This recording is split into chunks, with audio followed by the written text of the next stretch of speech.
Bonjour à toutes et à tous. J'ai aujourd'hui le plaisir d'accueillir Édouard Mathieu. Donc, Édouard, tu es, si je le prononce bien, Head of Data chez Award in Data. Si on le francise un peu, ça nous fait responsable des données.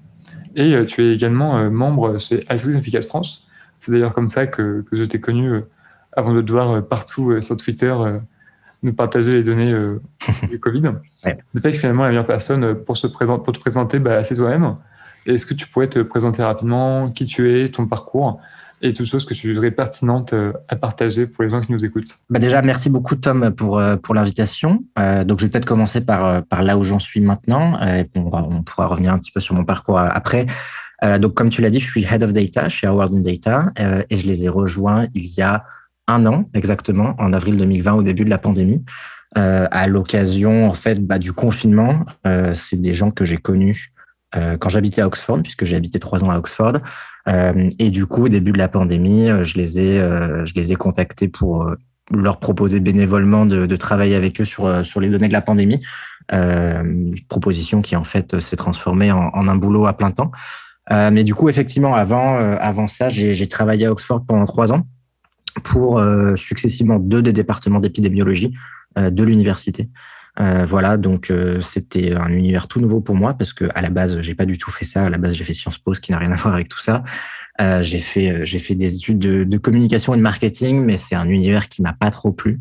Voilà, c'est un univers qui est sans doute très intéressant et passionnant pour d'autres gens, mais moi j'ai découvert que j'avais besoin déjà d'une part de quelque chose de, je pense, un peu plus technique, un peu plus orienté statistique et maths, et aussi d'un univers dont j'ai l'impression qu'il a un impact positif. Alors, non pas que ce soit impossible d'avoir un impact positif en com et en marketing. Je pense qu'on peut faire de la com ou du marketing pour tout un tas d'ONG ou dans le monde académique ou pour des startups qui sont très utiles. Mais c'est vrai que moi, c'est pas quelque chose qui me passionne. Et du coup, je me suis réorienté vers la data, vers les stats, vers la programmation. J'ai fait tout ça, en fait, à grands coups de MOOC. Dans les années 2012-2014, c'était un peu l'époque dorée des MOOC, quand on pouvait tout faire gratuitement, sans limite, avec les meilleures universités du monde.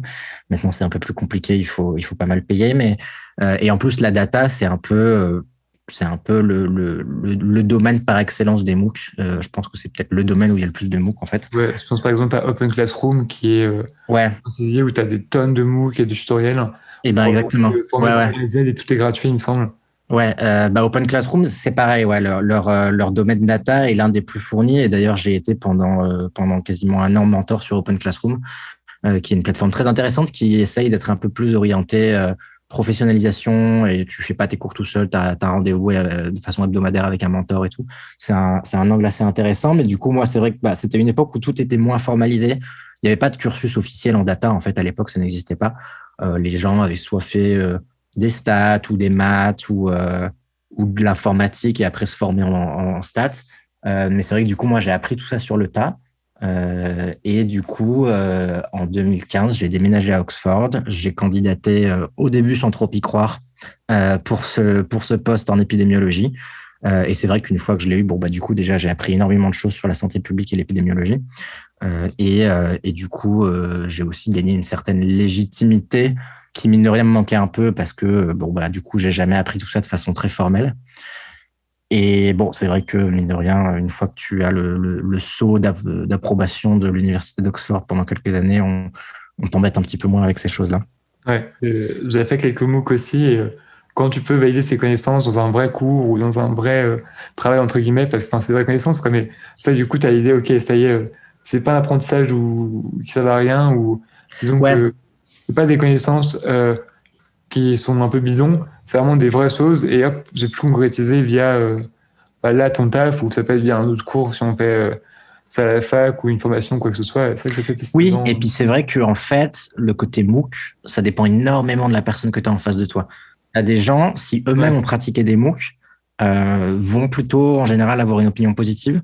Enfin, si leurs MOOC se sont bien passés, et en tout cas, si leur MOOC avait suffisamment d'exercices et tout, et ils vont savoir que c'est pas juste regarder des vidéos sans rien faire. Il y a des exercices, il y a de la correction, etc. Et on te laisse pas obtenir le certificat si tu l'as pas vraiment fait. Mais si tu tombes sur des gens un petit peu plus tradis, de la génération d'avant, qui veulent des vrais diplômes, c'est vrai que le fait que tu leur dises que tu as fait beaucoup de MOOC dans un domaine, pour eux, ça va pas être la preuve de grand-chose. C'est un peu comme si tu disais que tu avais fait des tutoriels, quoi. T'en as rencontré des comme ça? Écoute, j'en ai eu un petit peu et c'est vrai qu'en fait, au début, quand j'étais en France et que j'ai commencé à faire des MOOC de data, j'ai essayé au sein de mon job de pivoter un peu vers un côté un peu plus statistique et orienté données, mais j'ai pas trop réussi parce que les gens avec qui je bossais étaient entre guillemets des vrais développeurs, donc qui venaient d'école d'ingé. Euh, et ouais, je sentais que peut-être c'est peut-être aussi le monde un peu ingénieur où il y a un peu plus une notion de qui est ingénieur, qui ne l'est pas. Et c'est vrai que l'idée que tu puisses te former comme ça sur le tas, il y avait un peu la notion que oui, tu peux apprendre à coder, mais tu peux pas vraiment devenir ingénieur comme ça. Et donc c'était un peu plus compliqué, mais en arrivant en Angleterre, et je sais pas trop dire si c'est spécifiquement les gens sur qui je suis tombé par hasard ou si c'est un peu plus une culture là-bas, mais il y avait plus d'ouverture à l'idée que c'est pas grave que j'ai pas fait ce diplôme. Et je pense qu'il y a une part un peu culturelle parce qu'effectivement il y a quelque chose en Angleterre de vrai il y a beaucoup de gens qui, notamment à Oxford par exemple, font un bachelor en littérature comparée par exemple ou quelque chose comme ça. Mais c'est pas du tout perçu de la même manière qu'en France. En France, si tu fais une licence de littérature, bon ben quelque part déjà les gens vont en avoir peut-être une image un peu négative de tu sais pas ce que tu veux faire, ça n'a pas de débouché, etc. Ou alors c'est pour être prof quoi. Là où en Angleterre, bon, bah, tu peux très bien faire cette licence de littérature et après faire du droit et devenir avocat ou tout autre boulot, mais c'est pas perçu comme quelque chose de négatif. Donc je pense qu'il y a quand même quelque chose d'un peu culturel là-dessus sur le Ouais. fait de Un peu moins segmenté peut-être qu'en ouais, France. un peu moins segmenté, effectivement, et un peu moins avec cette notion de. En fait, en France, on crée un peu une espèce de dépendance au sentier là où il y en a pas quoi, en se disant le choix que quelqu'un a fait à 18 ans est censé conditionner ce qu'il fait pour les décennies à venir. Là où je pense que c'est faux en termes de capacité des gens à se reformer, à apprendre des choses. Et surtout, je pense que c'est dommage parce qu'en fait, moi, que ce soit moi ou mes amis, en fait, tous les idées qu'on avait à 18 ans en arrivant à Sciences Po, aucun ne fait aujourd'hui ce qu'il pensait faire en arrivant. Ouais. On pensait tous être grands reporters ou diplomates. Résultat, aucun d'entre nous ne l'est, évidemment. Et voilà, donc en fait, je pense il y a quelque chose d'un peu dommage aussi à dire à des jeunes de 18 ans, choisissez votre parcours et après ne pas accepter qu'ils puissent en dévier. Bah, d'autant plus que il me semble que, enfin, ce serait intéressant à donner, mais de tous les gens qui, enfin, tu vois, moi, je connais très peu de gens dont le parcours universitaire, ou en tout cas supérieur, a été hyper utile pour leur métier d'après. À part quand c'est des métiers vraiment techniques, Ouais, des formations peut-être plus professionnalisantes, mais sinon, typiquement Sciences Po, tu vois, c'est le bon exemple où en fait, on apprend un peu de tout, mais au final, on fait des jobs qui n'ont pas rien à voir. Et je pense qu'on ouais, n'est pas les seuls comme ça. Et d'ailleurs, tu as même un Américain, je crois, qui s'appelle Brian Kaplan, qui lui défend même l'idée que l'université ne sert à rien, plus ou moins, de caricature en gros, mais que c'est juste une manière de marquer socialement les gens et d'agrandir les différences sociales. Parce qu'en gros, ça va pas servir pour ton job. C'est juste en gros ton diplôme qui a la valeur et le reste on n'a pas. Juste dire, ouais, j'ai fait telle école parce qu'il est intelligent ou je viens ouais. du milieu. Et Ah bah, c'est sûr que oui, il y a un truc de signal social qui est extrêmement fort, en fait. c'est ça. Mais du coup, ça, c'est la version extrême, mais on va dire qu'entre même une version plus modérée, de dire, bah ouais, en fait, ton job, enfin, les connaissances que tu vas acquérir à l'université, même si elles sont utiles, elles sont pas vraiment décisives pour ton job. Je pense que c'est quelque chose que beaucoup de gens, pour lesquels beaucoup de gens se sont déjà fait la remarque. Et c'est un peu dommage parfois de se dire, bon, bah, ah mince, ok, puisque je fais à cette université, ça va me bloquer toutes ces possibilités-là. Ouais, Ouais, je suis complètement d'accord et je pense qu'effectivement, comme tu l'as dit, les cursus universitaires où vraiment tu apprends des choses que tu réutilises sont en fait plutôt l'exception. Tu vois, on peut lister sûrement le droit, évidemment médecine, des choses comme ça, où concrètement, bon, des choses que tu apprends sont vraiment ultra définissantes pour le fait pour la capacité à exercer le métier. Mais je pense qu'effectivement, il y a toute une galaxie de métiers et de savoir-faire où en fait, concrètement, ce que tu apprends pendant tes cours est en fait pas très bien calqué sur ce que tu fais dans le monde professionnel réel. C'est souvent des espèces de mini-simulations. Enfin, tu vois, même moi, si j'étais resté dans le marketing, même ça, en fait, ce que tu fais en master est une espèce de faux, c'est comme de jouer à du marketing, quoi. On te fait faire des fausses pubs et on te fait faire des faux plans de pub, de sortie de produits, des choses comme ça. Et en fait, bon, oui, c'est un peu comme de jouer à la dinette, quoi. Et en fait, bon, une fois que tu bosses, en fait, tu te rends compte que les gens font pas vraiment ça exactement. Ils font des choses soit plus simples, soit plus compliquées, soit plus appliquées. Mais effectivement, et du coup, en fait, moi, je suis plutôt content d'avoir fait Sciences Po, mais pas du tout pour les connaissances que j'ai acquises, parce qu'au contraire, je pense que d'un point de vue purement connaissance, en fait, je préférais largement refaire Sciences Po maintenant, parce qu'en fait, les cours de philo, les cours d'histoire, les cours d'éco, je les ferais beaucoup plus attentivement maintenant. En fait, j'adorerais faire ça maintenant, je trouverais ça passionnant. À l'époque, bon, t'as 18 ans, tu arrives à Paris, en fait, tu as surtout envie de faire la fête. Et Pas pour toi, pas pour toi. Hein. Ouais, non, mais Là, c'est c'est très vrai. studieux. C'est chaque Non, mais tu vois, faut il y a connaître. vraiment un côté où enfermer des jeunes pendant des heures et des heures Ouais. par jour pour leur apprendre des choses. Moi, enfin, encore une fois, mais tu vois, j'ai des amis qui en ont profité à l'époque, et tant mieux Hmm. pour eux. Moi, je sais qu'à l'époque, j'ai pas du tout profité de tout ça de autant que j'aurais pu intellectuellement, et qu'aujourd'hui, je serais ravi de le faire. Mais ce que j'en ai gardé, en fait, c'est plutôt des espèces de compétences un peu méta. Et c'est aussi quelque chose que j'ai vu.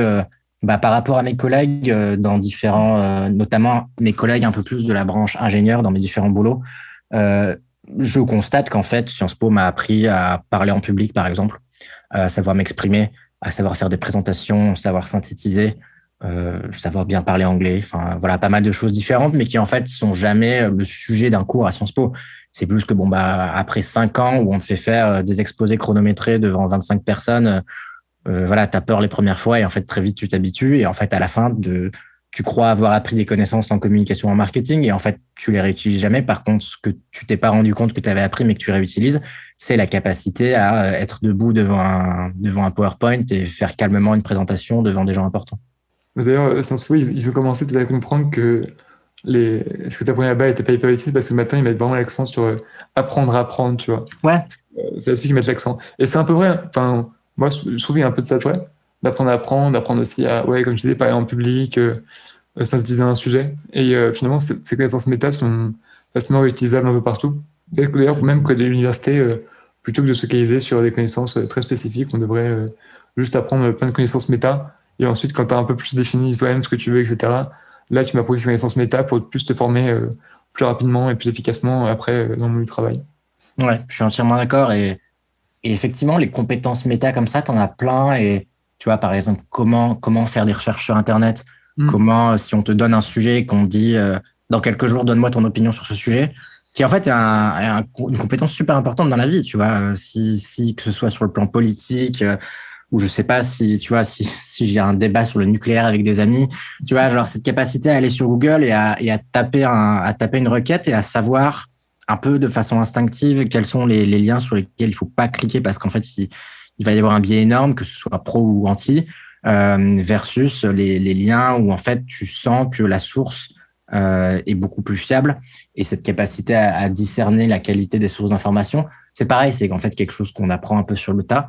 Mais je pense que oui, si l'université en fait se donnait pour objectif davantage de modeler un peu les cerveaux des gens et leur capacité à apprendre plutôt que de remplir les cerveaux des gens, je pense que ce serait quelque chose d'intéressant parce qu'en fait, ouais, comme on disait, il est tout à fait temps de les remplir plus tard, quand tu sais de quoi tu as envie de les remplir.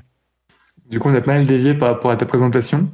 Ouais. Est-ce qu'il y a d'autres éléments que tu aimerais mettre en avant pour te présenter ou du coup, je commence à cuisiner tout de suite?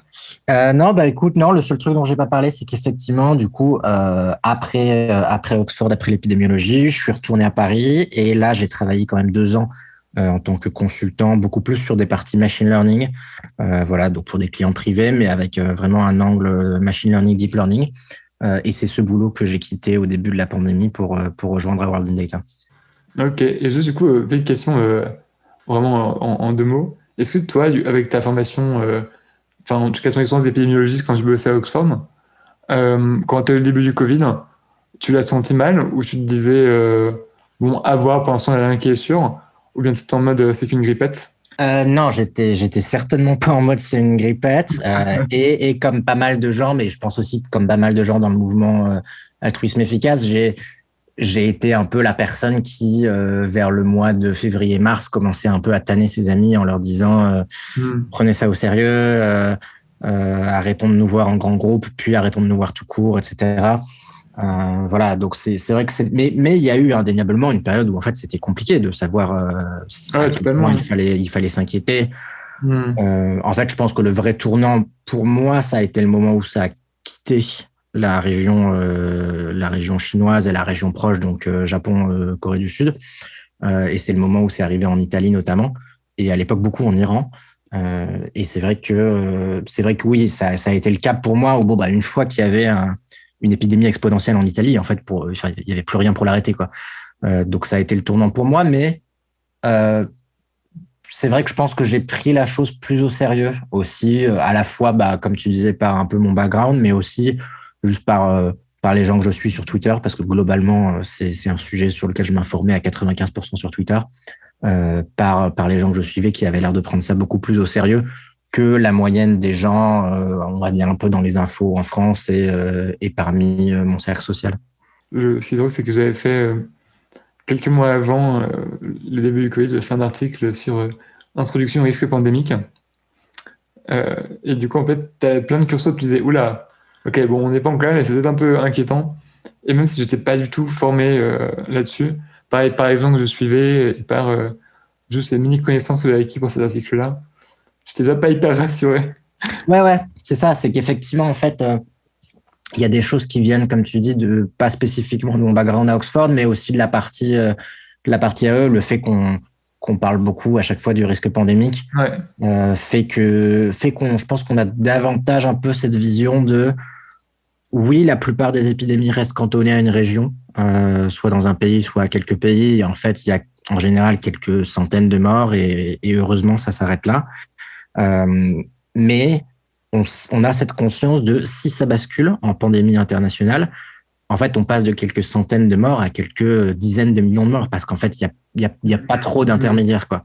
Soit ça s'arrête vite, soit ça s'arrête pas. Pour parler d'un sujet un peu plus gai, c'est quoi tes principaux sujets d'attention? Des choses qui t'intéressent, donc soit professionnellement, soit juste pour lequel tu as intérêt, ou même juste des loisirs. Ouais. Et si jamais c'est pas hyper connu, n'hésite pas à expliquer un peu en quoi ça consiste. Et aussi, question, pourquoi tu t'y intéresses? Ouais. Ça, c'est important. Ok, donc du coup, bah, je m'intéresse. Alors globalement, je suis quelqu'un de curieux, même si je pense que c'est un dénominateur commun à beaucoup de gens qui écoutent ce podcast, mais je m'intéresse à énormément de sujets. J'ai un peu d'ailleurs une tendance à m'intéresser très intensément à des sujets pour quelques semaines et à lire plein de livres et ensuite un peu à ne plus trop m'en préoccuper. Mais du coup, globalement, bon, j'ai quand même un intérêt persistant pour la technologie un peu au sens large. Donc ça consiste, bon bah du coup depuis ma plus tendre enfance à beaucoup aimer l'informatique, à beaucoup m'intéresser à la technologie, qui a fait évoluer mon parcours de façon un peu naturelle vers cet aspect un peu technique. Enfin, il y a quand même une part substantielle de ma journée qui est passée à coder et à faire de l'informatique. Donc c'est quelque chose que j'aime beaucoup et c'est vrai que c'est quelque chose aussi où en termes de sujet qui m'intéresse, que ce soit les conséquences de la technologie, que ce soit les éventuelles conséquences de l'intelligence artificielle, ou même sans aller jusqu'à l'intelligence artificielle, des données en général, des données sur la manière dont la société fonctionne bien ou fonctionne mal. C'est quelque chose qui est important pour moi. Après, j'ai aussi un intérêt global depuis une dizaine d'années pour la cause écologique en général, qui, on va dire, n'a rien de très original pour ma génération, mais voilà, c'est quelque chose auquel je me suis beaucoup intéressé. Dans un premier temps, plutôt de façon partisane. J'ai été chez Europe Écologie pendant plusieurs années. J'ai fait la campagne d'Eva Joly. J'étais dans l'équipe de campagne d'Eva Joly. C'est grâce à toi qu'elle a été élue, du coup. C'est grâce à ça qu'elle a fait 2%. Ouais. Non, mais c'était une expérience très intéressante. Du coup, je me suis retrouvé un peu sans trop le prévoir dans l'équipe de campagne de 2012. C'était hyper intéressant. Et ensuite, je suis resté encarté jusqu'à 2014-2015. C'était quelque chose de très intéressant, même si je pense que aujourd'hui, j'aurais un peu plus de mal avec le côté assez dogmatique des partis politiques en général, qui font que il y a un peu un corpus de connaissances que tout le monde partage à tort ou à raison, et souvent à tort, sans remettre forcément trop en cause les choses, quoi. Du coup, toi qui du coup est assez technophile, tu le disais au début, c'était quoi du coup, enfin, c'était commun à quelqu'un de technophile à Europe Écologie Les Verts en 2012? Parce qu'aujourd'hui, peut-être, tu vois, tu as un peu de tendance chez les écologistes, hein, si je caricature, tu as les écologistes, on va dire, un peu plus naturalistes, un peu plus technophobes, qu'on peut retrouver pas mal, par exemple, chez les Verts, et qui vont avoir une position presque de principe à certaines technologies, et de l'autre côté, par exemple, caricaturant, des écologistes hyper technophiles qui seraient vachement pour la géo-ingénierie, le nucléaire, tout ça, tu vois. À l'époque, ça donnait par exemple sur Écologie Les Verts. À l'époque, c'était entièrement la première partie dont tu as parlé, à savoir alors évidemment, il y a un spectre et tout le monde n'est pas anti-tout, mais et c'est vrai que c'est ça qui m'a fait un peu plus m'éloigner du parti en général. Il y a quand même une frange du parti qui est très anti-technologique, qui est un peu vent debout contre la 5G, contre le compteur Linky, contre les vaccins, contre le nucléaire, etc. Alors, mais il y en a, par exemple, le fait d'être contre le nucléaire, c'est partagé par quasiment tout le parti. Je ne sais pas exactement quelle est la proportion de gens chez Europe Écologie à l'heure actuelle qui sont pro-nucléaire, mais je pense qu'elle est extrêmement faible. À l'inverse, des choses comme la 5G ou les vaccins, surtout les vaccins, ça représente une frange plutôt minoritaire.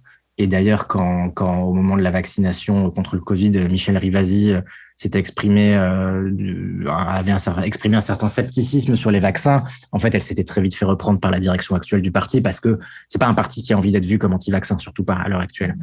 Mais à l'inverse, voilà, c'est vrai que sur des choses comme les OGM ou le nucléaire, c'est un parti qui garde une fibre assez naturaliste avec l'idée que modifier des choses et utiliser trop la science, c'est quelque chose de dangereux et en fait d'intrinsèquement pas souhaitable. Et c'est vrai que c'est quelque chose que moi, par défaut, j'avais eu tendance à accepter pendant longtemps, mais en fait, c'est quelque chose qu'aujourd'hui, je rejette assez globalement. Et du coup, c'est vrai que voilà, je reste, comme beaucoup de gens de ma génération, extrêmement préoccupé par le changement climatique. Mais c'est vrai que un parti qui aurait tendance à refuser en bloc le nucléaire et les OGM, et par contre à mettre beaucoup d'accent sur quelque chose comme le fait de manger local, c'est quelque chose qui, bon, voilà, c'est plus mon créneau. Ok. Bon, fin de la parenthèse, je te laisse reprendre sur voilà, donc on a parlé de la technologie, on a parlé de l'écologie. J'ai un intérêt personnel assez fort pour les risques existentiels, mais qui me vient en fait un peu globalement au-delà du domaine académique précis. J'aime beaucoup l'enjeu que ça représente. Je trouve ça extrêmement intéressant. L'idée de non seulement de la prévention, mais aussi de qu'est-ce qui se passerait si ça se produisait et comment la civilisation pourrait survivre et pourrait réapparaître après éventuellement. C'est quelque chose, enfin, j'aime beaucoup lire des livres, y compris jouer à des jeux vidéo qui explorent ces thématiques-là. Je trouve ça extrêmement intéressant et c'est vrai que du coup, c'est un thème auquel je me suis beaucoup plus intéressé ces dernières années avec la naissance du coup d'un champ académique qui formalise beaucoup plus le problème avec des papiers, avec des livres, et c'est très intéressant. Et c'est des choses qui, évidemment, pour 95% de la population, paraissent extrêmement perchées, et les gens ont tendance à halluciner un peu que des gens soient payés pour s'intéresser à ce genre de thématique, mais moi, je trouve ça extrêmement bien. Et alors, j'espère qu'on n'aura jamais à les utiliser, mais il se peut qu'un jour, on soit extrêmement content que des gens se soient un peu penchés sur ces questions-là. T'as lu, j'imagine, The Precipice? J'ai lu The Precipice, ouais, je l'ai lu à sa sortie et c'est vrai que j'ai trouvé que pour moi, c'est de loin la meilleure référence à l'heure actuelle sur ce sujet. Bon, après, c'est très fouillé, donc si quelqu'un découvrait le problème pour la première fois, j'attendrai peut-être quelques mois avant de lui conseiller un livre de 300 pages. Mais voilà, en termes de bouquin qui, en 2021, fait un peu le résumé de tout ce qu'on sait, tout ce qu'on pense, avec des estimations, avec des tentatives d'estimation assez précises. C'est vrai que c'est quelque chose d'assez incroyable ce qu'a fait Toby Ord.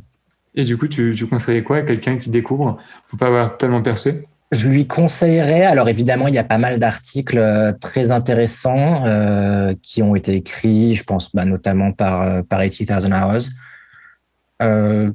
Alors, pour me faire un peu d'autopromo, j'ai fait une interview en 2000, je pense que c'est en 2017, des chercheurs de Cambridge du Centre pour l'étude des risques existentiels, qui est intéressante en soi, je pense, l'interview, parce qu'on a discuté de tous ces sujets, de en quoi ça consiste, pourquoi est-ce qu'il faut s'y intéresser.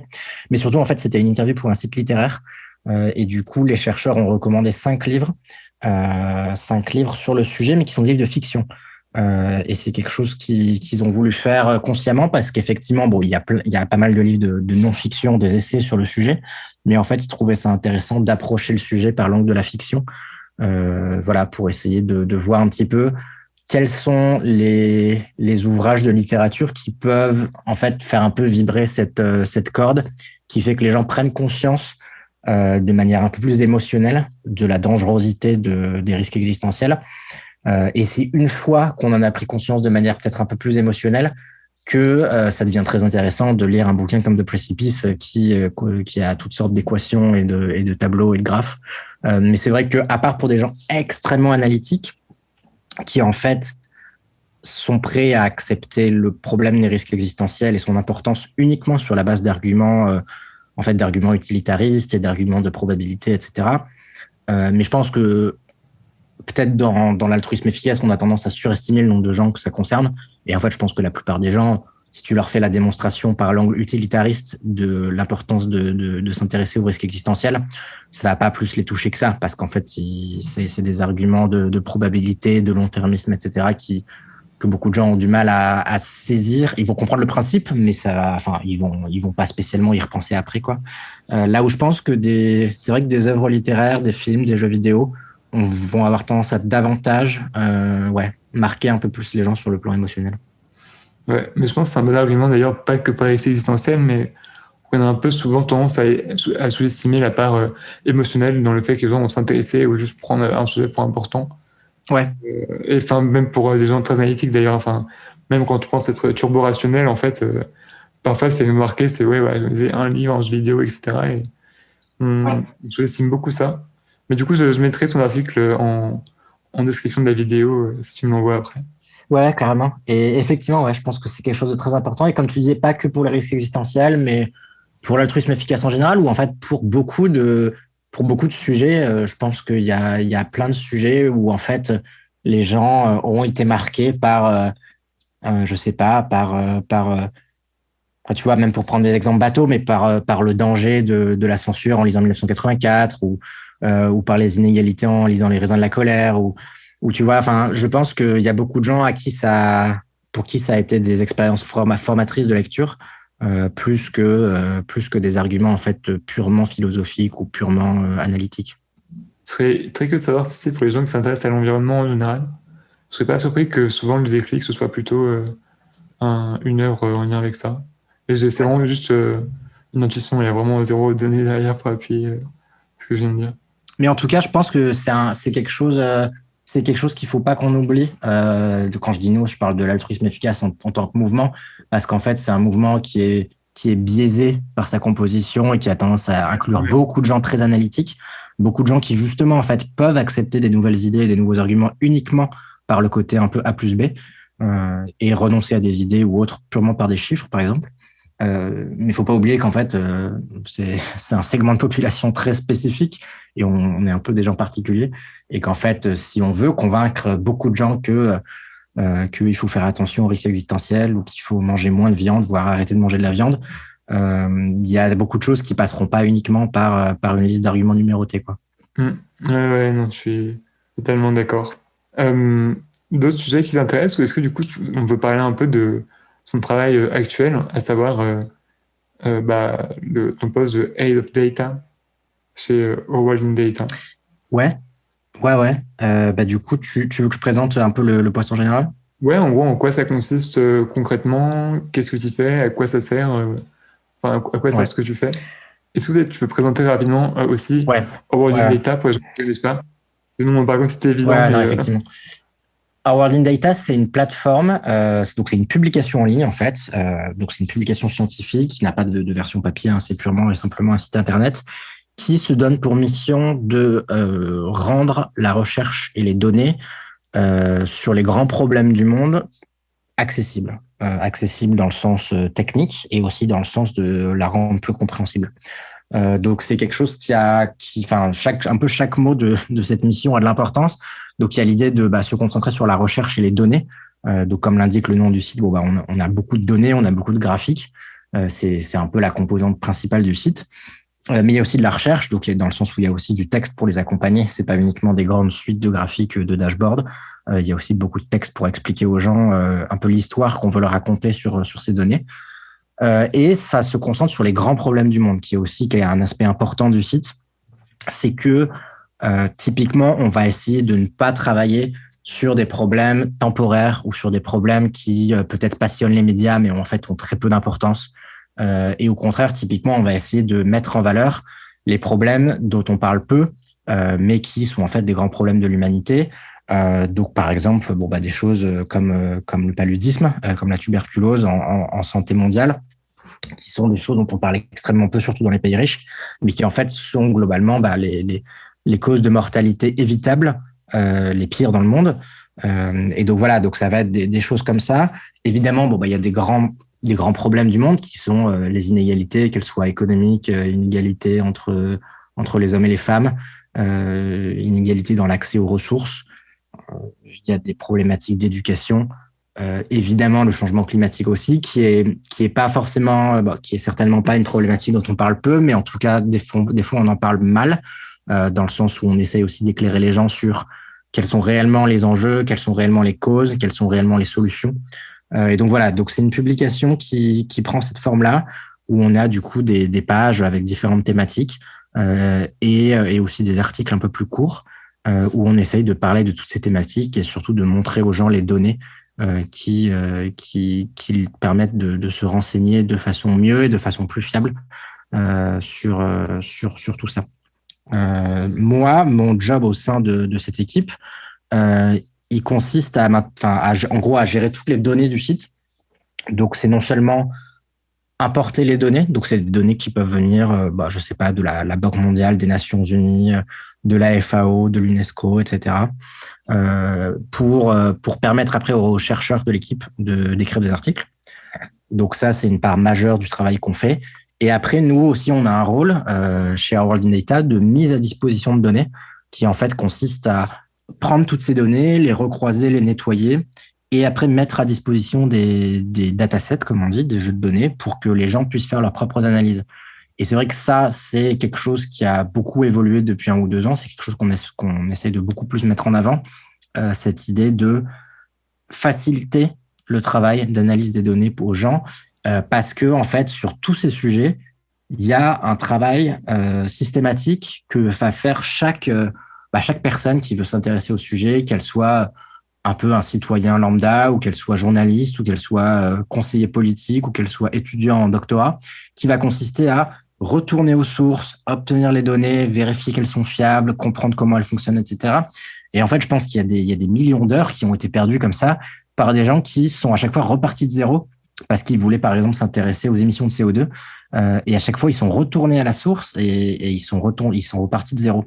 Et c'est vrai que nous, du coup, maintenant, on a un dataset sur le CO2 avec plusieurs dizaines de variables qu'on met à disposition avec tous les pays du monde et toutes les années depuis plusieurs décennies pour permettre aux gens, en fait, pour leur donner accès aux données les plus fiables, aussi aux données les plus exhaustives en termes de temporalité et de géographie, pour que justement, ils aient pas à se retaper un peu ce boulot à chaque fois.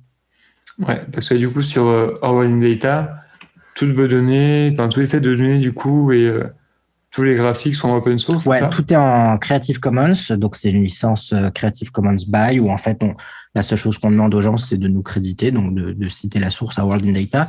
Mais sinon, tout le texte, tous les graphiques, tout le code et toutes les données brutes sont totalement open source. Et donc, on autorise et même on incite et on suggère aux gens de tout télécharger, tout modifier, tout réutiliser, tout republier. Le but étant avant tout d'avancer la connaissance sur tous ces problèmes. Ouais, c'est super. Moi, une intuition que j'ai, c'est que Our World in Data a gagné pas mal de visibilité depuis la crise du Covid, pour avoir vraiment été un des premiers à faire des données hyper fiables là-dessus, à les relayer. C'est qu'une impression ou c'est le cas aujourd'hui, ou c'est vrai ? Non, c'est totalement vrai. Effectivement, notre lectorat a explosé avec le Covid. Ouais. Parce qu'en fait, c'est vrai que du coup, l'équipe en mars 2020 a fait le choix de se lancer dans la visualisation des données Covid. C'était un choix qui n'était pas facile parce que justement, par rapport à ce que j'ai dit avant sur le fait de bien discerner les problèmes sur lesquels on travaille, du coup, il y a eu un peu une période charnière vers février-mars où en fait, c'était difficile de dire si ça allait être un grand problème du monde. Et potentiellement, en fait, si on se lançait et qu'en fait, ça s'arrêtait très vite, on allait passer beaucoup de temps et mobiliser le travail de plusieurs personnes pour quelque chose qui, en fait, allait certes être une épidémie qui, malheureusement, tue des gens. Mais c'est vrai que si ça en était resté au au stade des épidémies qu'on a pu connaître ces 20 dernières années, où en fait, on en parle beaucoup, mais en fait, ça reste cantonné à quelques pays. Du coup, ça aurait été dommage de gâcher ce précieux temps qu'on aurait pu passer à travailler sur d'autres choses. Mais bon, le mois de mars a fait que il a quand même semblé que c'était quelque chose qui grandissait en importance. Il y avait aussi un vrai trou à combler en termes de visualisation des données. En soi, les données brutes étaient là et elles étaient collectées déjà à l'époque par l'OMS, par Johns Hopkins University et par la CDC européenne. Donc, il y avait déjà 3 organismes qui faisaient la collecte des données sur les cas et les décès. Mais en termes de visualisation, il y avait un gap, quoi. Il y avait quelque chose de vraiment pas fait sur le fait de pouvoir vraiment visualiser. Et c'est vrai que nous, en fait, on a l'infrastructure de base. On a ce qu'on appelle notre grapheur, qui est un outil qu'on a construit nous-mêmes, qui est l'outil qu'on utilise pour faire tous nos graphiques, qui permet de rajouter, de retirer des pays, de voyager un peu dans le temps, de passer d'un histogramme à un diagramme en ligne. Et c'est vrai, avec des cartes du monde, etc., où on peut télécharger les données. Et c'est vrai que cet outil, pour beaucoup de rédactions ou beaucoup de sites, en fait, ils partent de zéro. Donc, en fait, d'un coup, ils ont dû tout construire. Nous, cet outil, on l'avait déjà. Tout ce qu'on avait à faire, c'était uploader un fichier CSV avec les données du Covid. Et d'un coup, on avait un peu cette arme avec nous de visualisation. Et du coup, c'est vrai que à partir des données qui étaient collectées, on a pu très vite rendre un service assez utile à beaucoup de gens en leur permettant de visualiser l'évolution de l'épidémie. Dans un premier temps, en fait, c'était purement des données cumulatives où on regardait le total des cas et des morts dans chaque pays. Et en fait, très vite, il y a eu beaucoup de métriques dérivées. Il y a eu les moyennes glissant sur 7 jours, les nouveaux cas, etc. Et en fait, maintenant, il y a tout un tas de métriques qu'on a rendu disponibles et qu'on a compilé pour que les gens puissent les utiliser.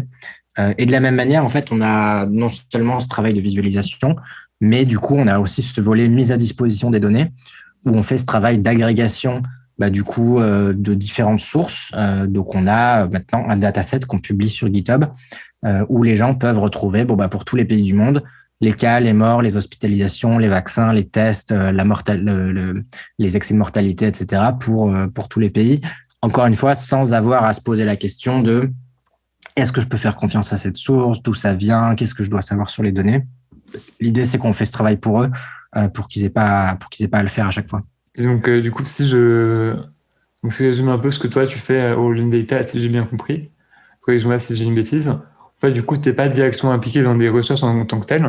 Par contre, tu vas avoir un job un peu méta de mise à disposition pour les chercheurs de datasets et d'outils pour qu'eux puissent ensuite traiter ces données pour en faire des analyses. C'est ça, c'est exactement ça. Les datasets qu'on met à disposition, ils sont très utilisés par des chercheurs, notamment. Donc, il y a différents types de données. Il y a des données qu'on récupère, qu'on nettoie un petit peu et qu'on remet en forme. Donc, c'est par exemple le cas des cas de Covid et des décès, où là, en fait, on récupère les données de Johns Hopkins, on les croise un peu avec d'autres choses, mais en fait, on n'y touche pas à proprement parler. Mais il y a 2 types de données très précis qui sont les tests et les vaccins, où c'est nous qui faisons la collecte. Donc, c'est nous qui, tous les jours, allons sur le site, sur tous les sites de tous les ministères de la Santé de tous les pays du monde pour collecter le nombre de tests qui a été fait la veille et le nombre de vaccinations qui a été fait la veille. Et donc ça, c'est des données qu'après on remet à disposition et qui sont très utilisées par des équipes de recherche pour des efforts de modélisation. Donc par exemple, les tests, c'est quelque chose qui est extrêmement utilisé parce que notamment, une bonne partie des travaux de recherche consiste à modéliser le nombre de cas réels qui arrivent dans les pays. Parce qu'effectivement, le nombre de cas qu'on a par jour, on sait très bien que c'est une sous-estimation qui correspond au nombre de tests qui sont faits. Mais souvent, et c'est le cas par exemple en ce moment en Inde où il y a une explosion de l'épidémie, l'enjeu c'est d'essayer de dire à quel point est-ce qu'on sous-estime. Est-ce qu'on sous-estime par un facteur de 2, de 5, de 10, de 20 l'épidémie qui est en train de se produire. Et ça, c'est quelque chose qui est en grande partie basé du coup sur les données de tests qu'on met à disposition. Donc oui, nous en fait, dans un sens académique assez traditionnel, que ce soit sur le Covid ou hors Covid, on fait assez peu de recherche au sens traditionnel du monde académique. D'ailleurs, on publie assez peu de papiers. On en publie de temps en temps, mais c'est plutôt des papiers qui résument nos datasets pour un peu les officialiser. Mais on n'a pas trop la structure de on prend des données, on applique une méthodologie, on publie un intervalle de confiance et une p-value et on dit qu'on a trouvé un résultat ou pas trouvé de résultat. C'est quelque chose on fait assez peu, mais on a une équipe de recherche, mais qui en fait consiste surtout à s'imprégner de toute la recherche qui est faite dans le monde sur tous les sujets pour après republier des articles qui essayent d'en faire la meilleure synthèse possible. Ok, ouais, c'est très clair, merci beaucoup. Du coup, on va dézoomer un peu de Orwell Data pour passer à la data en général, qui est un mot qu'on entend beaucoup, notamment chez les consultants foireux. À une époque, un peu en attend, on parlait beaucoup de big data, par exemple. Est-ce que toi, tu peux nous expliquer un peu simplement qu'est-ce qu'on entend par data et qu'est-ce que ça peut recouvrir comme terme, à quoi ça peut servir, en quoi c'est important et quels seraient un peu les mythes et légendes sur la data? Le phénomène le plus concret, qui en fait n'est pas forcément celui que décrivent les gens qui en parlent, c'est en fait la naissance d'une industrie un peu au sens global depuis 15 ans à peu près, qui consiste à gérer les données et à les analyser. C'est quelque chose qui est né beaucoup de la capacité de générer des données.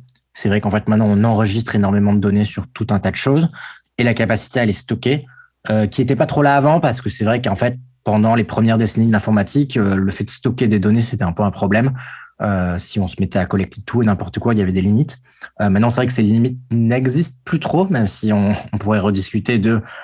Au final, il y a quand même toujours des serveurs avec des disques durs et tout ça, malgré le fait qu'on appelait ça le cloud, tout ça existe physiquement quelque part avec de l'énergie consommée. Mais c'est vrai qu'aujourd'hui, les capacités de stockage font que toutes les entreprises du monde stockent une quantité de données en fait assez illimitée. Et du coup, sont nés depuis une quinzaine d'années tout un tas d'outils qui permettent d'analyser ces données, de les stocker, de les recouper, d'améliorer leur processing, comme on dit dans le domaine. Et au final, aussi d'essayer d'en apprendre des choses avec le machine learning. Et en fait, tout ça, c'est non seulement du coup une explosion des capacités techniques, aussi une explosion des capacités en machine learning et en deep learning qui se sont largement améliorées, et aussi une démocratisation de ces outils, et notamment depuis 10-15 ans, l'apparition en particulier dans le domaine de la data de R et Python, qui sont deux langages qui ont existé avant, mais qui en fait avant étaient moins connus, ou utilisés pour d'autres choses, et qui en fait maintenant sont devenus les deux outils principaux que les gens utilisent pour analyser des données, les nettoyer et en refaire des choses et faire des graphiques par exemple. Et c'est vrai que c'est un domaine qui a pas mal explosé, alors c'est un domaine sur le plan industriel qui recrute énormément. C'est quelque chose, c'est un peu une mine d'or, on va dire, un peu depuis 10 ans, je dirais, début des années 2010. C'est aussi ce qu'on disait tout à l'heure sur les MOOC et le fait que c'est pas pour rien qu'il y a eu énormément de MOOC sur ces choses-là.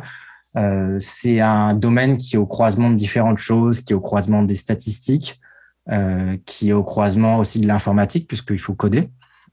Et on a coutume de dire aussi qu'il y a un troisième composant qui est la connaissance du domaine dans lequel on travaille, parce que c'est vrai que contrairement peut-être à un pur ingénieur en informatique qui développerait un logiciel sans forcément avoir besoin de directement comprendre les enjeux de l'industrie sur lesquels il travaille, là, du coup, dans le fait d'analyser des données de façon pertinente, il y a un vrai besoin d'avoir une expertise métier aussi sur ce qu'on fait.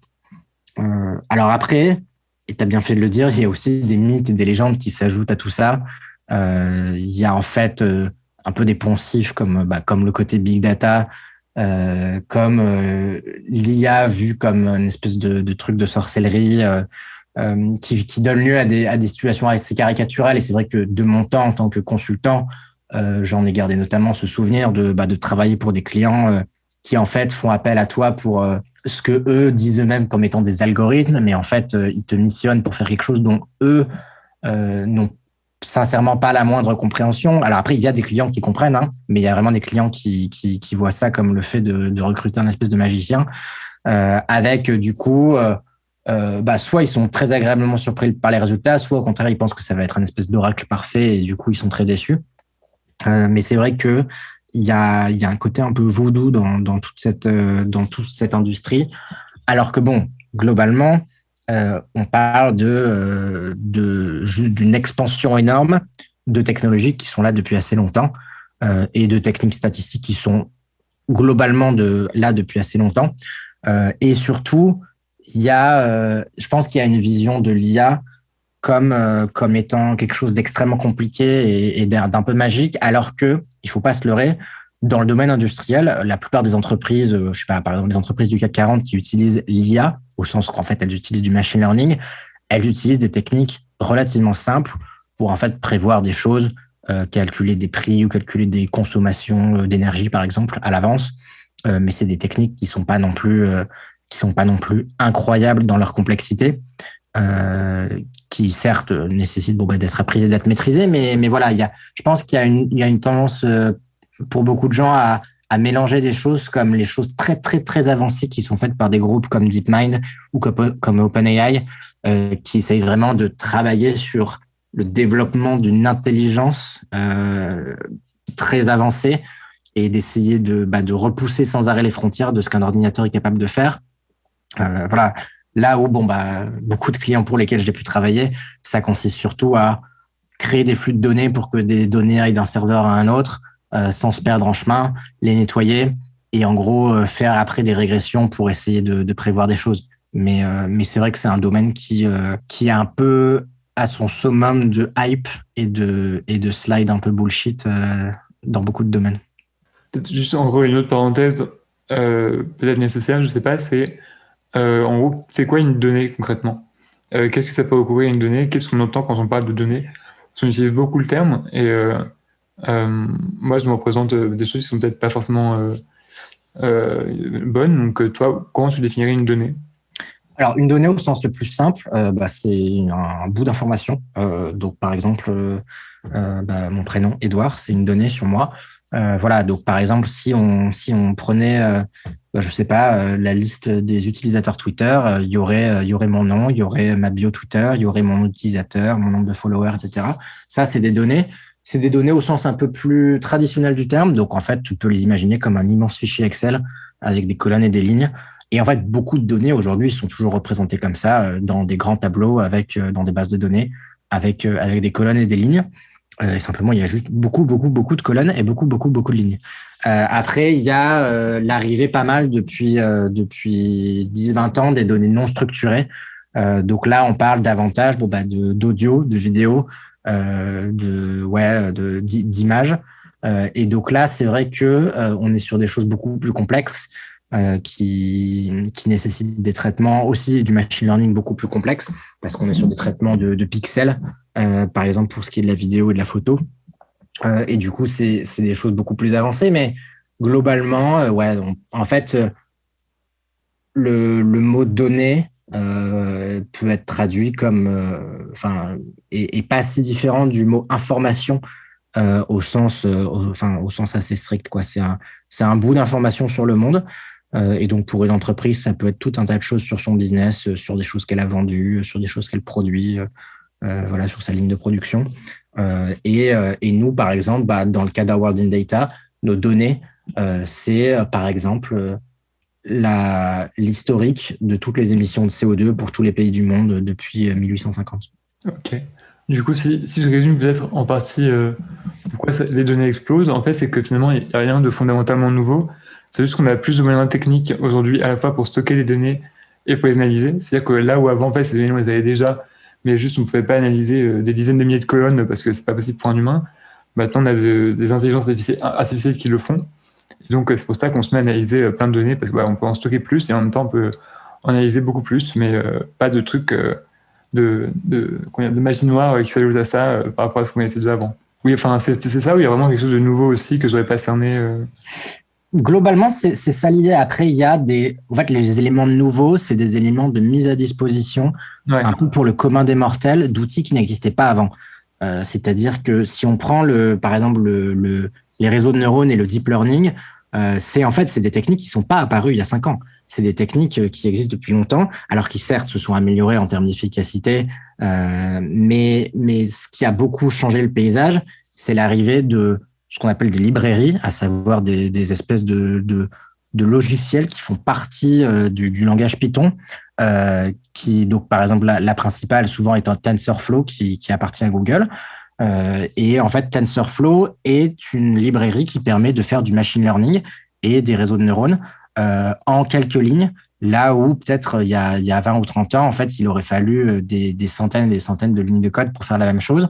Et aussi, il aurait fallu de la puissance du calcul qui n'existait pas à l'époque, où il aurait fallu attendre des jours et des jours pour avoir un résultat.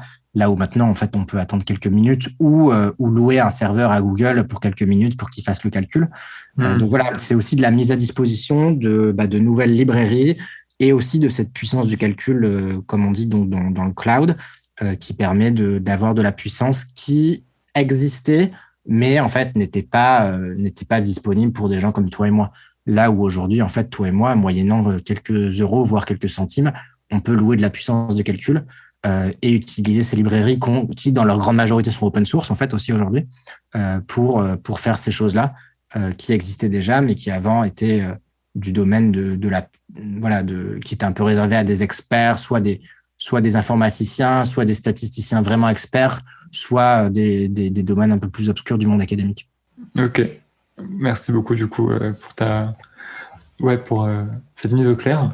Du coup, on va rezoomer un peu sur Our World in Data. Donc, on a déjà un peu évoqué cet aspect, mais pour moi, un vraiment des gros points forts de Our World in Data, c'est ce qui va être la visualisation des données. Il me semble d'ailleurs que Our World in Data s'inspire un peu de la vision de Hans Rosling à ce propos, à ce sujet. Et donc, en gros, ce que j'entends par visualisation des données, c'est faire en sorte de juste des chiffres ou d'un agrégat de données complexes, d'avoir une image, un graphe qui est facile à comprendre. Et ça peut peut-être aller de soi quand on voit un graphe comme ça. En fait, il y a un travail énorme derrière pour rendre ces données accessibles. Et c'est d'ailleurs un peu ce que tu disais aussi pour le Covid. Tu disais, en fait, les chiffres bruts, ils étaient là, mais il n'y avait pas encore d'infrastructure au départ pour les rendre facilement compréhensibles. Et du coup, pour moi, c'est vraiment un des points forts de Our World in Data. Et je vais te demander un peu ton avis sur, d'une part, selon toi, c'est quoi les clés pour avoir de la bonne visualisation de données? Qu'est-ce qui fait que on réussit bien à transmettre ce que veulent dire les données? Et ensuite, est-ce que pour toi, c'est pas aussi un peu partie des valeurs de Our World in Data, cet accent hyper fort sur la visualisation de données? On a l'impression que oui, un peu du coup de ce que tu as dit encore avant, mais que de savoir un peu ce que tu as à dire à ce propos-là. Effectivement, du coup, c'est quelque chose qui est vraiment fondateur pour le site et pour le concept d'Our World in Data en général. Et tu citais Hans Rosling et c'est pas anodin, c'est pas seulement une inspiration parmi tant d'autres, mais c'est vraiment une des quelques inspirations principales. Si des gens ne voient pas de qui on parle, je les incite à aller voir par exemple les TED Talks de Hans Rosling qui sont très connus, où en fait il a derrière lui c'est ce qu'on appelle ces bubble charts, donc ces graphiques en bulles qui bougent beaucoup et bon, il a aussi un peu sa fougue personnelle dans la présentation qui le rend absolument passionnant. Voilà, et ça a été une énorme influence pour Max Roser qui a fondé Our World in Data. Donc malheureusement, Hans Rosling est décédé il y a quelques années, mais sa famille continue de prolonger ses travaux et on travaille régulièrement avec eux dans la visualisation de données pour le site. Et c'est vrai que c'est, je pense, une des premières personnes qui a vraiment popularisé cette vision de l'utilisation des données, non seulement pour prouver des choses, donc l'idée de s'appuyer sur des graphiques, etc., pour avancer un argument, mais aussi l'idée de rendre un argument plus vibrant et plus matériel et plus imagé. Donc, alors évidemment, il y a des gens pour qui ça marche pas. Il y a des gens, un peu comme ce qu'on disait tout à l'heure sur la fibre un peu plus littéraire de certaines personnes. Je pense on est très conscient qu'il y a des catégories de gens pour qui notre site n'est pas une source idéale, parce qu'en fait, il y a des gens à la moindre vue d'un graphique, en fait, s'ils prennent peur, du coup, notre site va être plutôt repoussant. Mais c'est vrai c'est pas à ces gens-là qu'on s'adresse, on s'adresse plutôt à la partie de la population pour qui le fait de creuser davantage un sujet et le fait de le creuser sous la forme de données, de graphiques et de visualisation rend la chose plus attractive. Et c'est vrai que on pense que il y a une valeur dans le fait d'armer les gens non seulement avec une explication sous forme de texte, mais aussi avec un peu les données brutes. Alors, les données brutes, évidemment, c'est pas les données brutes, parce que ça, c'est un peu, c'est pas très comestible, on va dire. Et du coup, si on donnait juste aux gens des immenses tableaux avec les données, ce serait pas un site extrêmement intéressant. Mais on est plutôt sur une forme un peu intermédiaire où, en fait, on laisse les gens explorer les données. Donc, c'est aussi pour ça que sur notre site, ça prend la forme non seulement de graphiques, comme tu le disais, mais de graphiques interactifs. Et c'est un élément extrêmement important de ce qu'on fait. On veut que les gens puissent retirer les pays, ajouter des pays, ajouter leur pays évidemment, mais aussi ajouter plein de pays qui les intéressent, avancer dans le temps, revenir dans le temps, changer les couleurs, etc. Pour qu'en fait, ils puissent s'emparer d'un sujet et qu'ils puissent eux-mêmes en fait se faire un peu leur propre opinion. Quelque part, dans une situation idéale, les gens devraient pouvoir masquer le texte de nos articles et uniquement regarder les graphiques et explorer les données eux-mêmes et en arriver à la même conclusion que ce qui est écrit dans le texte. Alors évidemment, on accompagne quand même ça de texte parce que on s'attend pas à ce que tout le monde prenne le temps de le faire, mais c'est un peu ça l'idée. C'est l'idée de leur montrer quelles sont les données qui nous ont amenés aux conclusions qu'on a faites, que ce soit sur des choses comme les inégalités, que ce soit comme quelque chose sur l'utilité à l'heure actuelle du nucléaire dans la décarbonisation de notre énergie, voilà, sur plein de sujets comme ça, ou que ce soit évidemment en ce moment avec le Covid, sur la trajectoire qui est en train de prendre l'épidémie dans différents pays. On n'est pas seulement là pour dire aux gens quoi croire, mais on est là pour leur dire pourquoi on le croit et éventuellement du coup nous contredire s'ils pensent qu'à partir des mêmes données, ils en arrivent à des conclusions différentes. Mais du coup, ça pose aussi un peu la question de comment sont obtenues ces données. Je sais par exemple qu'en reproche qui est souvent fait, si on prend les données de l'extrême pauvreté, c'est qu'en fait elles sont très dures à calculer, même encore aujourd'hui et encore plus auparavant. Et du coup, certes, une fois qu'il y a les données, on peut débattre sur ces données-là, mais des gens pourraient dire non, mais en fait, moi, mon désaccord, il n'est pas avec la manière dont vous interprétez les données, elle est juste la manière dont vous obtenez vos données.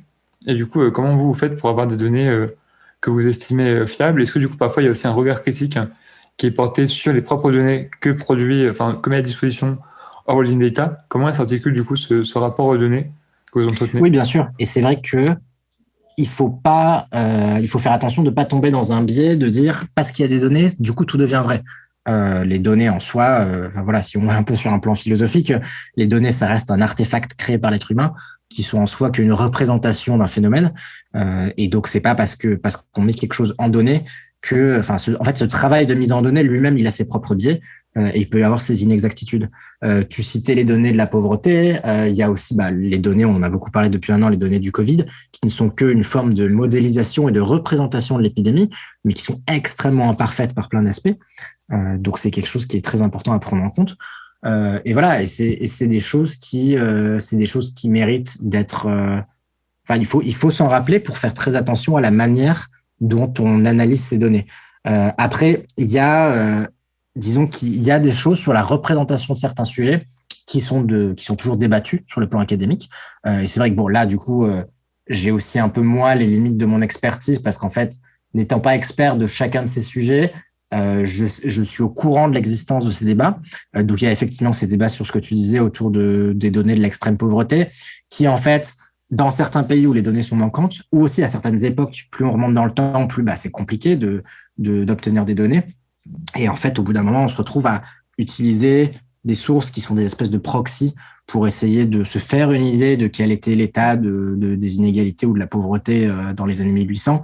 Mais bon, c'est vrai qu'on n'a pas on n'a pas des bases de données comme celles qu'on a aujourd'hui. De la même manière,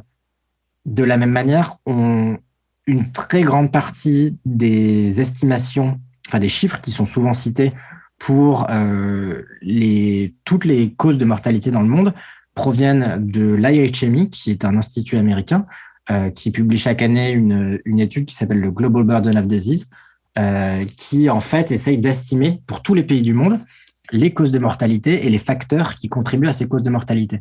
Mais c'est vrai que ça repose sur des modélisations et c'est pas et Et autant dans certains pays, on est très proche de la réalité parce qu'en fait, on a les certificats de décès qui nous permettent de nous assurer que c'est vrai. Mais en fait, il y a plein de pays où c'est réellement des modélisations. Et en fait, on n'a pas du tout la certitude que dans tel pays, 41 200 personnes sont mortes du paludisme, par exemple. C'est vraiment des choses qu'on interprète à partir de pas mal de choses et qu'on modélise pour essayer de faire des projections. Mais voilà, et c'est vrai qu'il y a toute cette difficulté de ne pas surcomplexifier ce qu'on dit, mais de quand même bien faire comprendre aux gens que quand ils explorent un des graphiques, par exemple, qu'on met à disposition sur cette étude de Global Burden of Disease, qu'ils sachent que on est sur des estimations et on n'est pas sur de la pure réalité, quoi. Ouais, je pense que c'était important à évoquer parce que c'est vrai que quand on n'en parle pas, on peut avoir l'impression qu'on a un peu comment dire, un manque de recul par rapport à ça, mais je vois que ça a tout à fait compris. En fait, on est les premiers à dire que entre ne pas utiliser de données et utiliser des données, il faut utiliser des données. Ouais. Et qu'en fait, le fait de se mettre à utiliser des données et se forcer à le faire et les analyser et voilà, permet de se débarrasser de tout un tas de biais qui en fait relèvent des préjugés, de l'anecdotique, etc. Mais que ça fait pas non plus 100% du chemin. Et qu'encore une fois, ce travail de mise en données reste un travail humain qui a ses imperfections, qui a ses biais. Et voilà, et encore une fois, on le voit à l'heure actuelle, encore une fois, par exemple, pour cette histoire d'estimation des cas de Covid, on sait très bien que, par exemple, si là, tout de suite, vous allez sur World in Data et vous tapez, vous regardez le nombre de cas en Inde, ce nombre de cas et cette courbe est fausse. C'est une représentation par des êtres humains, donc en l'occurrence les gens qui ont collecté les tests en Inde, de l'état de l'épidémie, mais il y a un travail supplémentaire à faire de correction de ça, parce qu'en fait, ces données sont concrètement rien d'autre qu'une estimation qu'on sait être fausse. En fait, clairement, on revient un peu à l'idée de tous les modèles sont faux, mais certains sont utiles. Oui. Pareil, toutes les utilisations qu'on fait de données sont fausses dans le sens où il y a un décalage par rapport à la réalité qui est inévitable, mais par contre, c'est pas pour autant que c'est inutile, c'est pas pour autant que faut pas les considérer, et d'ailleurs c'est même beaucoup mieux que la scientifique. Non, mais effectivement, il peut y avoir un biais, mais qui je pense est très mauvais de dire les données sont imparfaites et du coup n'utilisons pas les données. Je pense que, et c'est quelque chose qu'on retrouve un petit peu dans certaines réactions un peu conspirationnistes qu'on a pu avoir nous dans des mails ou des tweets qu'on reçoit sur le sujet du Covid, où les gens disent ah mais on sait que les données sont pas bonnes, on sait qu'il y a des faux positifs dans les tests, etc.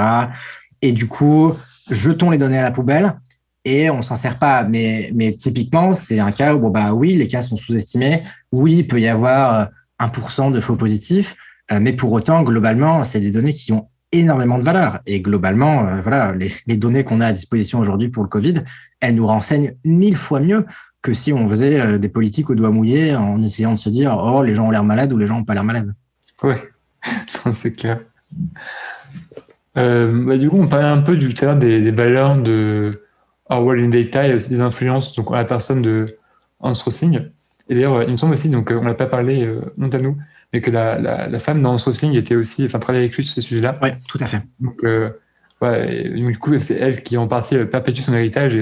Tout à fait. Et elle a tendance à bénéficier de moins de visibilité parce c'était pas elle qui a fait ces fameuses présentations très tout à fait passionnante qu'il a fait. Et du coup, c'est davantage lui qui a eu toute la visibilité. Mais oui, elle a totalement partagé son travail et elle continue de le faire aujourd'hui.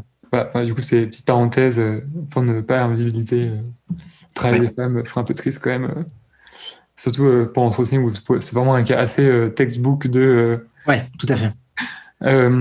Et donc, du coup, il me semble que parmi les autres inspirations un peu de Max Rosser, donc fondateur de All in Data, c'est pas mal d'idées qui sont soit proches de l'altruisme efficace, ou en tout cas qui y sont liées. Pour moi, c'est vraiment flagrant quand j'ai découvert le site il y a peut-être 5-6 ans, où en fait, quasiment tous les sujets qui étaient traités sur All in Data, c'était que les sujets qui étaient vraiment chauds dans l'AE. Est-ce que du coup, tu me confirmes qu'en effet, si je pense un peu, du coup, cette vision du site, devoir traiter les sujets importants et le choix des sujets qui est abordé, elle est aussi un peu inspirée de l'AE.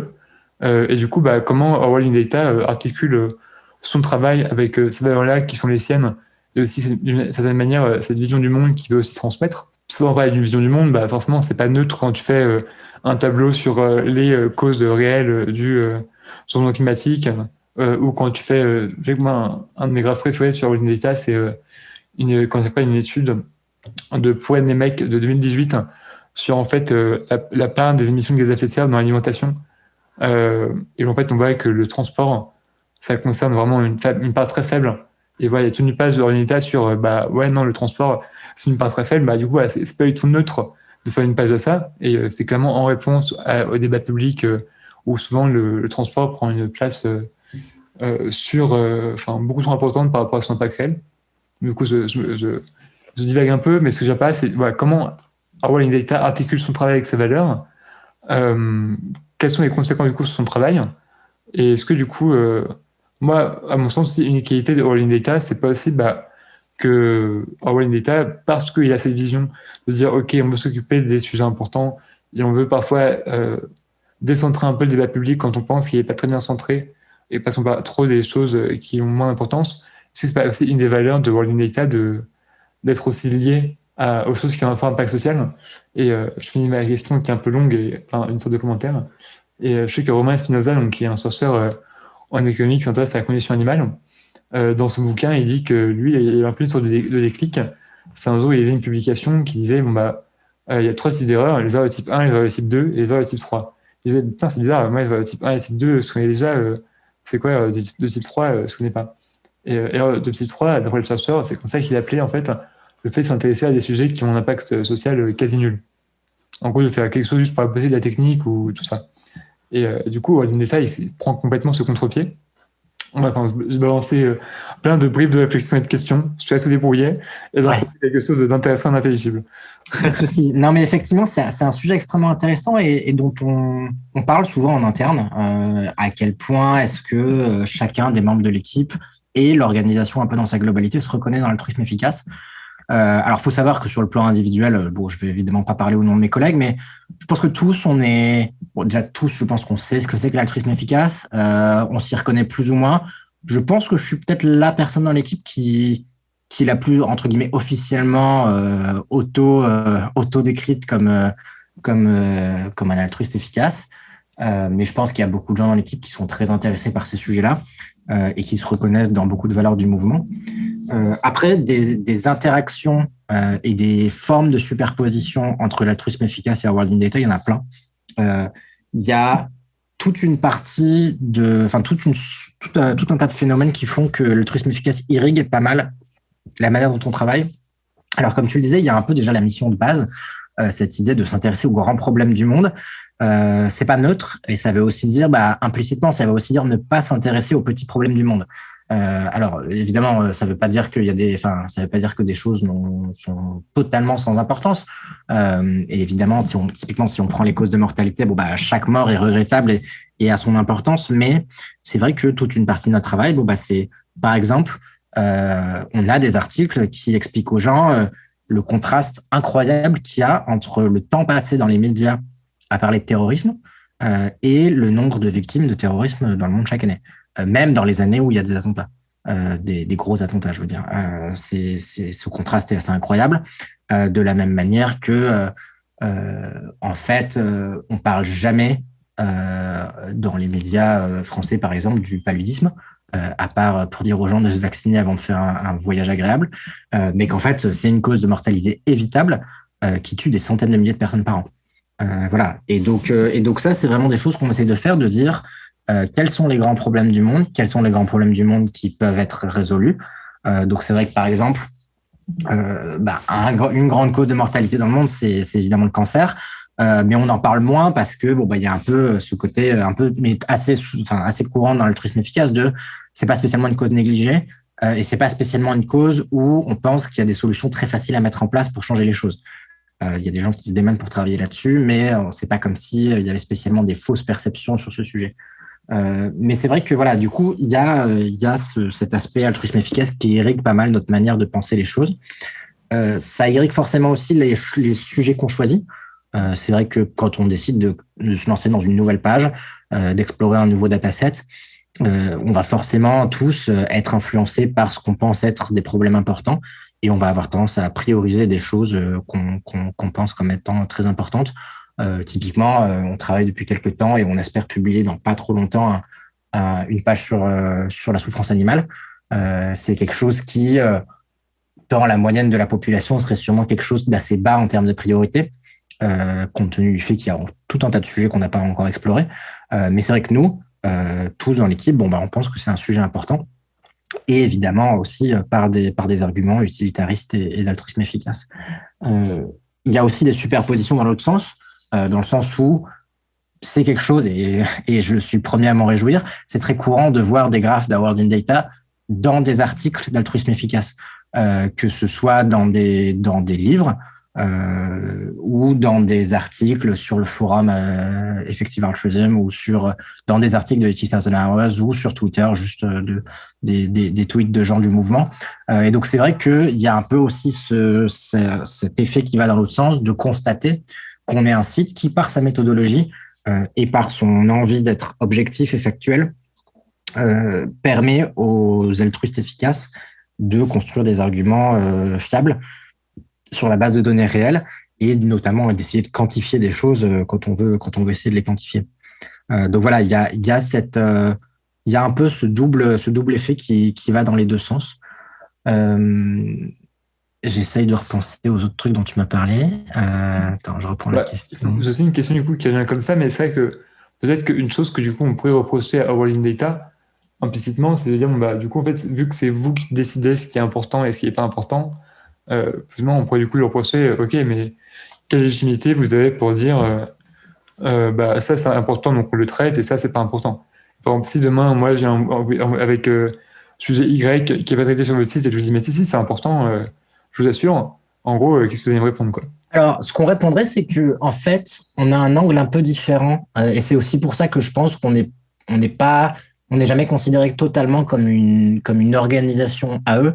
Tu vois, on n'est jamais considéré au même titre que GiveWell ou 8000 Hours, dans le sens où il y a une superposition, mais je pense qu'on a un angle plus large sur les problématiques qu'on traite.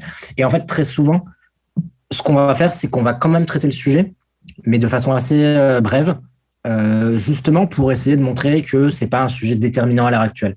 Typiquement, si on reprend le sujet du terrorisme, c'est pas comme si on avait décrété que c'était un sujet pas important et que du coup, si tu tapes terrorisme sur Award in Data, tu trouvais rien. Au contraire, il y a une page terrorisme et on a pas mal de graphes en fait. Mais le but de ces graphes, c'est notamment de montrer que c'est une cause de mortalité qui est en baisse et que c'est une cause de mortalité qui, comparée à beaucoup d'autres, est entre guillemets, encore une fois, parce que je ne veux pas heurter les sensibilités, mais entre guillemets, d'un point de vue numérique, est insignifiante, ou très peu, en tout cas très peu impactante. On devrait plus se méfier de notre code minute que des barbus dans la rue. Oui, c'est ça.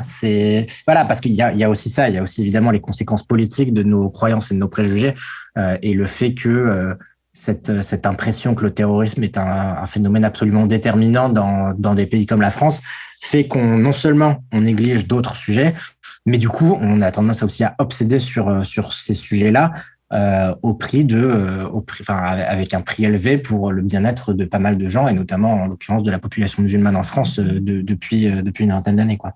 Donc voilà, donc c'est vrai que il y a cette volonté de ne pas dire qu'on ne va pas traiter de sujet. On va pas dire non, ce sujet n'a pas d'importance et on n'en parlera jamais.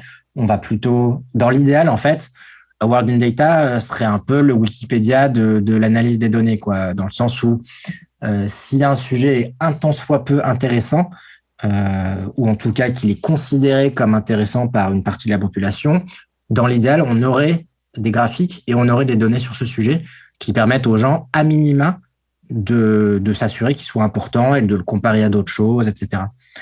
Et une fois nous, on fait ce premier filtre et qu'on considère que c'est un sujet important, là, on va dans des articles beaucoup plus longs, beaucoup plus fouillés, avec éventuellement de la comparaison de différentes données, etc., des trajectoires dans le temps, etc., des mises à jour régulières. Mais je pense que plus que d'autres organisations à eux, on a cette idée de ne pas totalement négliger un sujet. Ouais. Donc du coup, depuis tout à l'heure, on flirte un peu avec l'AE, plus ou moins lourdement. Et là, on va enfin assumer de parler d'AE directement. Du coup, Edouard Mathieu, donc tu es membre d'Altruisme Efficace France et également de Game African. En tout cas, j'ai vu ton nom dans les signataires de la pledge. Félicitations déjà. Et du coup, moi, ce qui m'intéresse, c'est comment tu t'es intéressé un peu à l'AE et quand aussi. Tu sais que c'est un mouvement qui est relativement récent et voilà, c'est que de savoir ce qui t'a amené à l'AE et en quoi ça affecte un peu tes actions au quotidien. Ouais. Alors, je me suis intéressé initialement à l'AE en 2015, je crois. C'était ma première année à Oxford.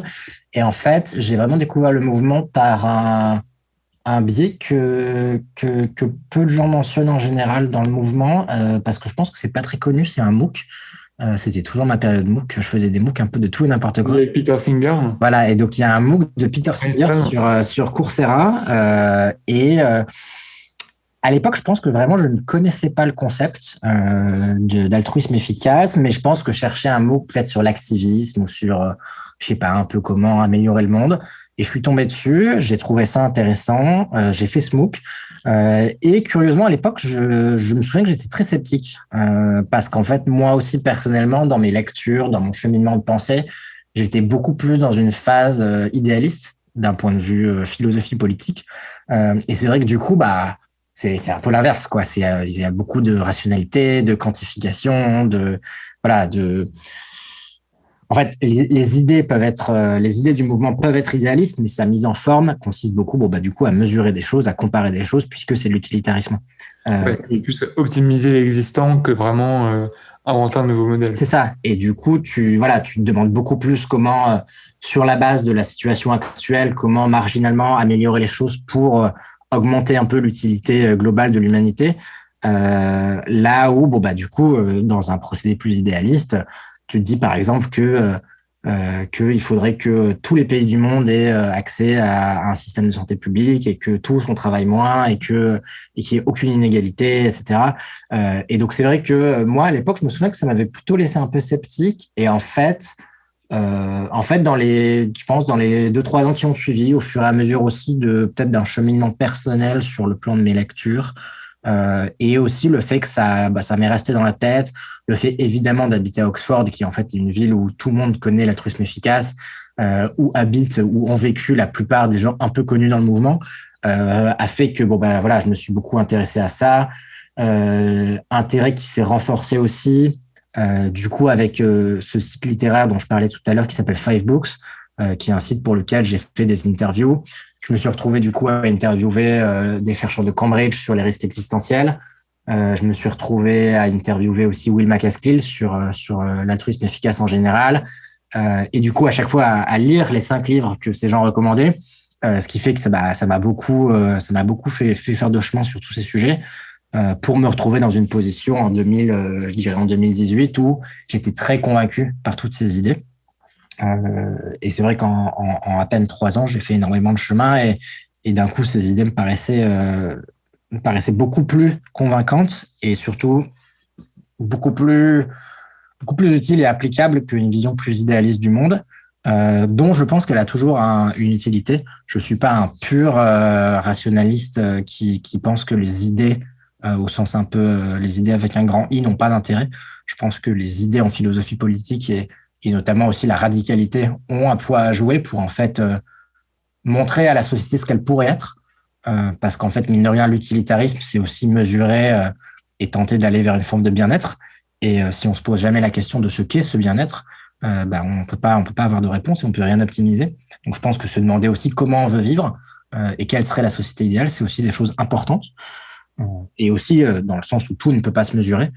Et on le sait bien en tant que membre de ce mouvement, il y a des choses qui ne peuvent pas être quantifiées ou qui sont extrêmement difficiles à quantifier. Et donc aussi, je pense qu'avoir des principes solides sur ce qu'on pense être des choses bonnes et des choses mal, ça reste quelque chose d'important. Mais voilà, je suis passé globalement d'une attitude très sceptique envers les idées à en fait un intérêt très fort pour ces idées, renforcé aussi par des lectures qui, je pense, m'ont fait mûrir sur le sujet. Là où le MOOC, de fait, la définition d'un MOOC, c'est aussi qu'on essaye de résumer des choses en quelques heures pour pas barber les gens et on n'approfondit pas forcément tout. Alors que lire une dizaine de livres sur le sujet m'a forcément donné une impression beaucoup plus exhaustive de en quoi ça consiste. Du coup, j'imagine que quand tu bossais à Facebook, tu as dû lire un max de bouquins. Qu'est-ce qui t'a le plus marqué? Écoute, pour en donner deux exemples, du coup, un peu des deux penchants que j'ai pu décrire. Euh, du coup, j'ai lu Super Intelligence de Nick Bostrom pour l'interview avec Will MacAskill. Alors évidemment, c'est un bouquin qu'auront sûrement lu quelques personnes qui écoutent ce podcast, mais c'est un bouquin absolument passionnant qui imprègne beaucoup des idées du mouvement altruisme efficace et qui a beaucoup de conséquences sur la manière de percevoir l'IA. Donc voilà, c'était un livre extrêmement intéressant. Et pour une interview totalement opposée d'un sociologue français qui s'appelle Geoffroy de la Gannerie, j'ai lu un livre, un assez gros livre sur l'histoire des Black Panthers, le Black Panther Party aux États-Unis. Et voilà, et c'est typiquement ce genre de cause et de manière de se battre pour une cause qui, pour moi, doit résister aux tentations purement rationalistes qu'on peut avoir, dans le sens où il y a des moments dans l'histoire, il y a des moments pour certaines causes où la radicalité est importante et où la radicalité permet aussi de ne pas juste se demander quels sont les changements très marginaux qu'on peut faire pour améliorer les choses, mais d'imaginer une autre société. D'imaginer une société où des choses qu'on considère comme mauvaises, pas seulement qu'elles vont un peu mieux, mais qu'elles n'existent plus, par exemple. Ou qu'on fait les choses totalement différemment, ou qu'on réinvente des droits pour des personnes qui n'ont pas de droits. Et donc, c'est des choses très importantes. Et le mouvement Black Panther, c'est un mouvement que je connaissais extrêmement peu, à part globalement son nom et quelques préjugés, quelques idées un peu globales. Mais du coup, j'ai découvert ce mouvement de gens globalement extrêmement courageux qui se sont battus pour, pour essayer de mettre fin à un apartheid et à une ségrégation qui continue aux États-Unis. Ouais, c'est vrai qu'en plus, parfois, ces caricatures en France, c'est un peu présenté comme les méchants Black Panther versus le gentil Martin Luther King. Alors que, évidemment, la réalité est beaucoup, beaucoup plus compliquée que ça. Ouais. Et, le Black Panther en fait énormément, énormément pour la fin de la ségrégation. Enfin, en tout cas, on n'y est pas encore, mais en tout cas, pour œuvrer vers la fin de la ségrégation raciale. Ouais, et il y avait énormément de choses très intéressantes sur le fait que, voilà, je pense que l'idée que les gens se font des Black Panthers, c'est les types avec des fusils, des blousons en cuir et des bérets qui se baladaient pour essayer de pas se faire harceler par la police. Et ça reste vrai, et c'est un peu le tout début de leur histoire. Mais globalement, c'était aussi, par exemple, la mise en place dans plein de villes des États-Unis de petits déjeuners gratuits pour les enfants des populations noires avant d'aller à l'école et qui ont tourné pendant des années et des années et qui ont nourri des dizaines de milliers d'enfants. Et donc ça, voilà, donc il y avait aussi un peu ce côté community organizing qui est beaucoup moins resté dans les mémoires, mais qui en fait était aussi au cœur de l'action qui essayait de mener les Black Panthers en se disant si l'État ne s'occupe pas de nous et si on est considéré comme ne faisant pas partie de l'État, et ben en fait du coup on va passer outre et on va s'auto-organiser. Et ça peut être de l'auto-organisation sur le plan un peu du côté violence et du côté faire respecter ses droits en se faisant pas tirer dessus par la police, en portant des armes. Mais ça peut être aussi faire respecter ses droits en s'assurant que la population soit nourrie correctement. Ouais, c'est un super exemple, je n'étais pas au courant. Bon, du coup, j'ai encore quelques questions avant de te libérer. Pour revenir un peu sur ce qu'on a dit avant, mais cette fois pas uniquement dans les bouquins que tu as lus, mais en général, ce serait quoi ton paper ou ton article ou ton livre préféré? Donc, ça peut être préféré pour plusieurs raisons, soit parce qu'il t'a beaucoup marqué, soit parce que tu trouvais que la manière dont il était, enfin, bon, les expériences qui étaient faites étaient très élégantes, très intéressantes, innovatrices. Enfin, en gros, si tu devais choisir un ou deux parce que je suis généreux, lesquels ce seraient tes préférés et évidemment pourquoi? Écoute, pour aussi prolonger ce qu'on disait sur aussi le fait de peut-être faire découvrir aux gens ce monde un peu des données, le seul livre de non-fiction que j'ai lu deux fois dans ma vie, c'est le livre de Nate Silver qui s'appelle The Signal and the Noise, donc le signal et le bruit, que je considère comme étant la meilleure porte d'entrée pour les gens qui veulent découvrir un peu le monde des données, des statistiques, des algorithmes. C'est absolument pas un livre technique, à 0%, mais c'est un livre qui, chapitre par chapitre, plonge dans différents domaines totalement différents qui utilisent la donnée, que ce soit la météorologie, le poker, le baseball, les élections politiques, voilà, pour montrer en quoi est-ce que les données sont importantes aujourd'hui dans ces domaines, en quoi est-ce qu'elles peuvent les révolutionner dans le futur, mais aussi évidemment toutes les limites de tous ces domaines. Et c'est aussi des choses extrêmement importantes puisque dans tous ces domaines, il fait le travail de démystifier l'usage de la donnée et de montrer pourquoi est-ce qu'aujourd'hui, en 2021, on n'est toujours pas capable d'être sûr s'il va pleuvoir dans 3 jours. Pourquoi est-ce que sinon, c'est pas parce qu'on utilise des données qu'on peut immédiatement gagner une campagne politique. Et voilà. Et donc, c'est un livre que je trouve extrêmement bon, qui maintenant a presque 10 ans, je pense, parce je crois il date de 2012. C'est Silver aussi qui a fait Super Forecaster ou bien on se confond? Non, c'est Super Forecaster, c'est Philip Tetlock. Mais Oui, pardon. c'est deux livres qui se ressemblent. Et d'ailleurs, si je devais en recommander un deuxième, ce serait peut-être celui-là. C'est 2 livres qui se superposent pas complètement, mais qui parlent des mêmes enjeux, de comment prendre. Alors, Super Forecasting est très centré, du coup, sur les prédictions, comment prendre des bonnes décisions, les biais, les jugements, etc. Est beaucoup plus centré sur des aspects très concrets, là où le livre de Nate Silver a une vue plus globale sur certaines industries, certains domaines académiques, etc. Donc, j'aurais tendance à davantage conseiller d'abord celui de Nate Silver, mais le Super Forecasting de Tetlock est extrêmement intéressant aussi, et je trouve un excellent complément. Si tu avais le pouvoir d'imposer 3 mesures au niveau mondial, t'as vu, c'est vraiment. Je ne me fous pas de toi. Lesquelles ce serait? Ouais. Alors, je pense que je commencerai. Enfin, il n'y a pas forcément d'ordre, mais si je pense à cette question sous l'angle de le super pouvoir consiste à imposer des choses de manière internationale, du coup, j'aurais tendance à me concentrer là-dessus et à savoir, du coup, essayer de mettre en application des choses dont on sait que c'est des bonnes mesures, mais qui en fait sont souvent pas mises en application parce que il y a des barrières à l'entrée qui font que le faire uniquement sur le plan national fait peur au gouvernement. Et donc, il y a la taxe carbone. Je pense que c'est quelque chose d'extrêmement important. Une taxe carbone serait globalisée dans tous les pays. C'est ça, exactement. Et en fait, une barrière majeure, c'est que beaucoup de gouvernements ne veulent pas faire ça seuls. Et un truc qu'on entend depuis des années, notamment dans l'Union européenne, c'est on ne veut pas le faire seul, que ce soit la France, l'Allemagne, etc. On va le faire à l'échelle de l'Union européenne, mais sauf qu'en fait, ça prend des plombes et c'est toujours pas vraiment fait.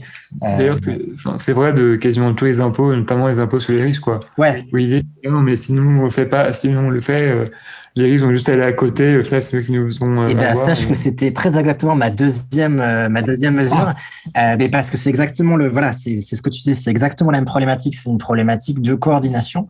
Et il y a un peu un consensus sur le fait que si tout le monde le faisait au même moment, ce serait une bonne idée.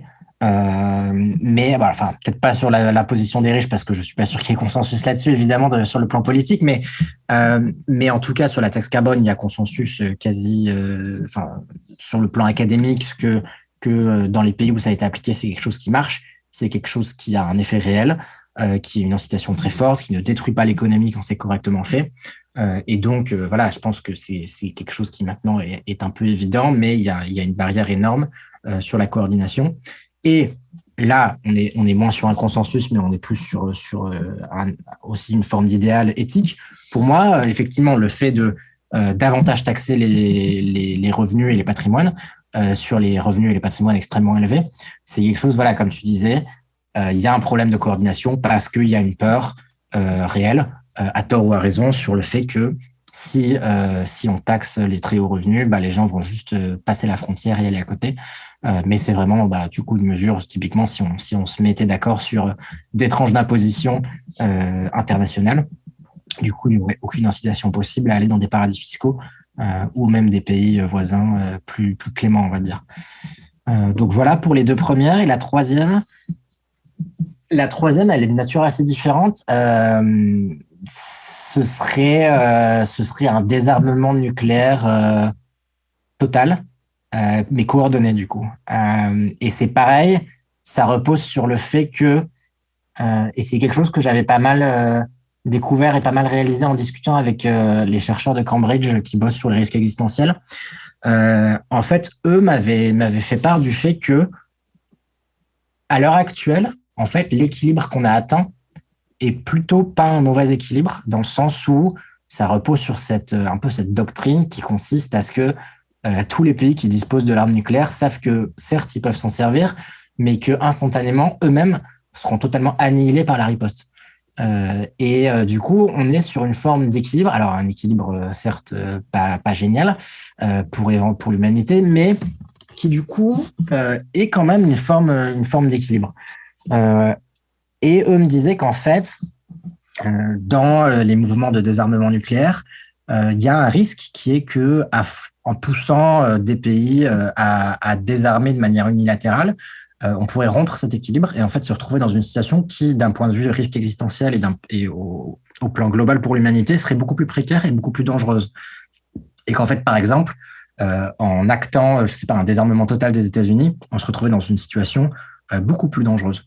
Mais du coup, la parade de tout ça, c'est que si j'avais le pouvoir d'un coup de rendre totalement illégal et d'ordonner un désarmement intégral et permanent de tous les pays qui disposent de l'arme nucléaire, sans doute que je me servirais de ça pour que, encore une fois, il n'y ait pas de rupture de l'équilibre, mais qu'en fait, on se translate directement d'un équilibre actuel à un équilibre de désarmement total.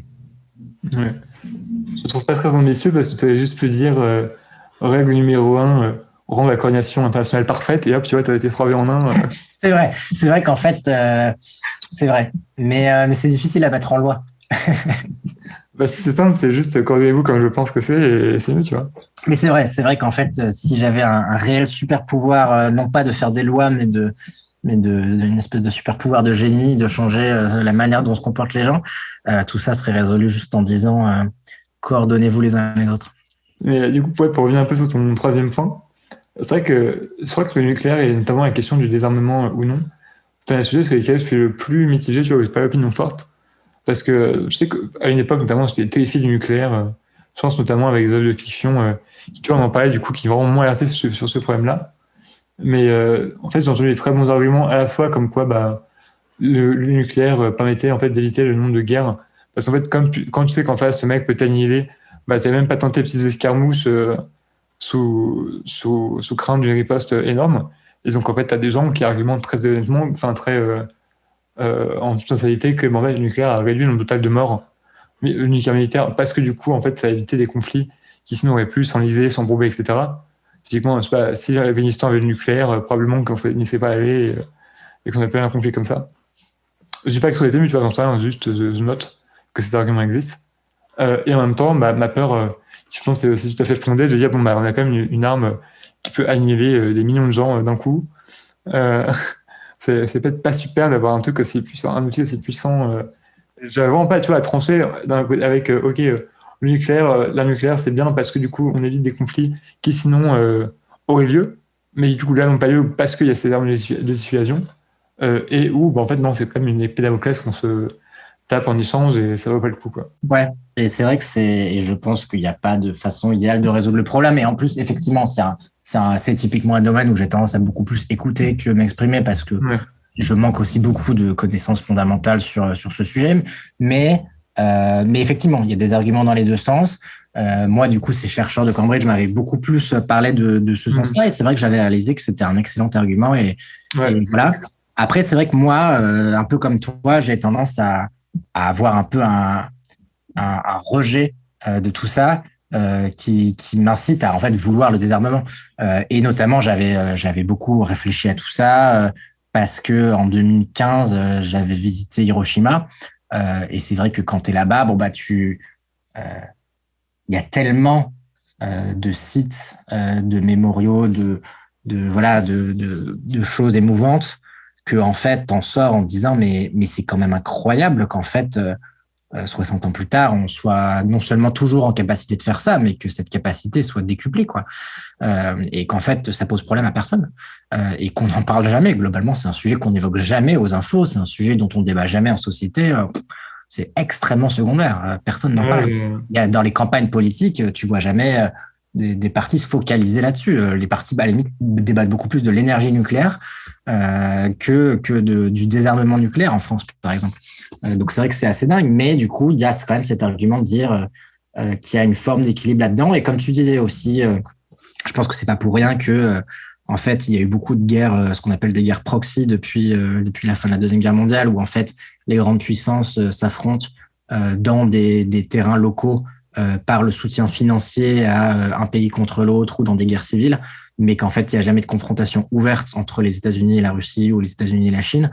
C'est parce qu'effectivement il y a cette notion de demain s'il y a une guerre entre les États-Unis et la Russie, à moins qu'il y ait une espèce de pacte un peu en coulisses de pas s'envoyer des armes nucléaires sur la gueule, c'est une guerre qui tournerait très très vite, très très mal. Et donc c'est vrai que ça crée aussi une forme de stabilité. Mais voilà, je ne peux m'empêcher au fond de moi de garder un espoir que d'une manière ou d'une autre, on puisse un jour avoir un équilibre qui consiste à ne plus créer ces armes et à ne plus même pouvoir les utiliser. Parce que c'est vrai que cet équilibre à l'heure actuelle, on appelle ça un équilibre, mais il a ses failles. Il a ses failles dans des réactions disproportionnées, il a ses failles dans les erreurs techniques, il a ses failles dans éventuellement des personnalités individuelles, des dirigeants qui dérapent, qui deviennent fous, qui prennent une mauvaise décision.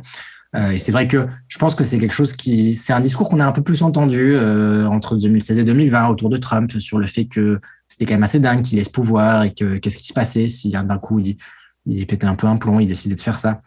Donc je pense qu'il y a quand même une prise de conscience que c'est un pouvoir assez incroyable et que certes c'est un équilibre, mais que c'est sans doute pas l'équilibre idéal sur la liste des équilibres. T'as une page Wikipédia qui recense toutes les fois où il a failli avoir une arme nucléaire qui a explosé. En fait, t'as des dizaines de fois. Et tu te dis, c'est fou quand même que c'est dans une timeline où tout ça n'est pas arrivé, tu vois, que de très peu. Mais s'il y a des univers parallèles, il y en a forcément beaucoup où en fait, t'as eu des explosions comme ça qui ont lieu. Ouais. Quand tu listes, tu te dis, mais en fait, il y a tellement de fois, on est passé à littéralement un cheveu. Une explosion nucléaire en plein New York ou dans toute la nation. C'est vrai que, mais c'est aussi un argument intéressant parce que pas mal de gens s'en servent, et notamment Toby Hord, je crois, pour dire que du coup, il faut pas sous-estimer non plus les espèces de dernières étapes de ces dérapages, et qu'en fait, un dérapage total et instantané est peu probable, et qu'en fait, les personnes qui sont toujours les dernières personnes à devoir appuyer sur le bouton, en fait, finalement, ne le font pas. Et que, alors évidemment, tout ça a ses limites, et il se pourrait très bien qu'un jour, la dernière personne à devoir appuyer sur le bouton, elle appuie. Mais c'est vrai que c'est un argument dont il sert pour dire il y a une espèce de résilience dans le cerveau humain à réfléchir 2-3 fois avant de juste appliquer un ordre. Mais je peux me tromper, il faudrait que je vérifie, mais il me semble que parfois, quand c'était des accidents, Oui. tu as même eu un cas, en fait, l'arme aurait dû détonner normalement, mais en fait, le système de détonation était défectueux, et du coup, il n'a pas détonné, tu vois. Donc là, c'est même plus, le bouton, il était déjà appuyé, tu vois, mais juste, en fait, il était relié à rien. Non, effectivement, c'est un argument qui s'applique quand on est sur des cas décisionnels Oui. ou des conflits, genre la crise des missiles à Cuba, mais c'est un argument qui fonctionne pas quand en fait quand on est passé à deux doigts de quelque chose, mais que c'était par pur accident, quoi. Ouais. Bon, pour finir, du coup, sur un ton un peu plus léger, peut-être, cet entretien. Question peut-être un peu redondante avec ce que j'ai dit auparavant, mais si tu avais 3 ressources, donc vraiment au sens très très large, ça peut être des vidéos, un jeu vidéo, même un livre, un article, que tu conseillerais aux gens qui nous écoutent, donc voilà, sur n'importe quel sujet, lesquels tu conseillerais, sachant que du coup, en général, j'essaierai un peu de mettre en description des vidéos tous les livres, tous les articles qu'on a pu évoquer. Mais en tout cas, ces 3-là, c'est sûr qu'elles y seront, et dis-toi bien que tu vas peut-être influencer des gens grâce à cette ressource-là. Écoute, pour aller du plus scientifique au moins scientifique, j'aime beaucoup l'histoire de la science. C'est quelque chose qui m'intéresse énormément. C'est quelque chose sur lequel j'aime beaucoup lire. Et du coup, je lis pas mal de livres sur ce sujet. Celui que je recommanderais aux gens, parce qu'à la fois il est extrêmement intéressant dans son contenu et il est extrêmement accessible aussi. C'est un livre de Bill Bryson qui s'appelle en anglais A Short History of Nearly Everything, donc une histoire courte de quasiment tout, ou quelque chose comme ça, je pense en français, et qui en fait est un livre à la fois sur ce qu'on appelle un peu un livre de big history, donc un livre qui fait vraiment de l'histoire, mais au sens extrêmement large, donc un peu en commençant au Big Bang et en se projetant y compris dans le futur, et qui aussi du coup est énormément centré sur l'histoire de ces découvertes, l'histoire de la science et l'histoire des grands scientifiques. Et donc, c'est un livre que j'ai vraiment adoré, que je conseille à tout le monde. Ensuite, pour aller Du coup, pour suggérer, peut-être, tu as cité les jeux vidéo. Effectivement, je pense que c'est quelque chose qu'on sous-estime dans la capacité de certains jeux à nous faire réfléchir, tout en nous donnant évidemment du plaisir dans l'instantané. Et un jeu vidéo qui m'a pas mal marqué sur ces deux plans-là, c'est un jeu qui s'appelle Horizon Zero Dawn, qui est un jeu, donc sans spoiler, qui se passe dans une société, un peu une espèce de société un peu chamanique, où les êtres humains vivent de façon un peu pré-civilisationnelle, on va dire. Et en fait, ce qu'on comprend, c'est que cette société, elle évolue dans le futur, parce qu'en fait, il y a eu un effondrement de l'humanité, et que on est plusieurs centaines d'années dans le futur, et que l'humanité un peu recommence à renaître sous une forme primitive, tout en essayant de découvrir son passé et en comprenant progressivement quelle est la catastrophe, du coup, le risque existentiel qui s'est produit et qui a fait que l'humanité s'est effondrée et a failli disparaître. Voilà, et du coup, c'est un jeu qui est extrêmement intéressant, aussi extrêmement agréable à jouer et qui m'a fait pas mal réfléchir là-dessus. Et enfin, dernier livre qui n'a rien à voir avec tout ça, mais que je conseille souvent aux gens parce que la plupart des gens ne l'ont jamais lu. Et pourtant, c'est mon roman préféré, c'est Dracula de Bram Stoker, qui je pense est beaucoup vu dans la culture populaire comme un peu un phénomène cliché, un peu comme Frankenstein ou autre. Et là où, par exemple, moi, j'ai pas spécialement aimé Frankenstein, je me suis un peu ennuyé en le lisant. Dracula, c'est mon roman préféré et je trouve que c'est un roman extraordinaire, qui est extrêmement bien écrit, qui est aussi très intéressant sur la manière dont au 19e siècle, il parle enfin, ça fait peur. C'est extrêmement bien écrit sous la forme de lettres que s'envoient les différents personnages. Ça se passe à différents coins du monde. Il y a aussi c'est très intéressant. Il y a des scènes sous-entendues de sexe, mais pour l'Angleterre victorienne, donc extrêmement imagée et abstraite. Donc voilà, c'est un roman que j'adore absolument et que très peu de gens lisent. Et du coup, je le conseillerais. C'est vrai que les seuls extraits que j'ai lus, c'est dans des cours d'histoire. Ouais. Donc, c'est dire si. Non, effectivement, mais moi en plus, c'est comme ça que je l'ai découvert. C'était au programme de mon cours de français, je sais pas, de collège ou de lycée, je pense. Et du coup, à la base, je l'ai lu comme un de ces romans obligatoires que tu dois lire pour les cours. Et en général, c'est des romans qui m'avaient pas passionné à l'époque. Je me souviens de ma lecture pénible de Germinal pour le cours de français. C'est le genre de truc que t'as pas envie de lire quand t'as 15 ans. Mais Dracula, c'était l'énorme exception. J'avais absolument adoré et je l'ai relu plusieurs fois depuis. Ok, merci pour tous ces conseils. Du coup, je te remercie bien même pour ta présence ici. On va finir notre échange. Donc, merci d'avoir accepté d'être venu. Merci d'avoir répondu à mes questions, avec des réponses plus intéressantes parfois que mes questions. Et où est-ce qu'on peut te suivre si on veut t'entendre un peu partager ton travail, tes idées?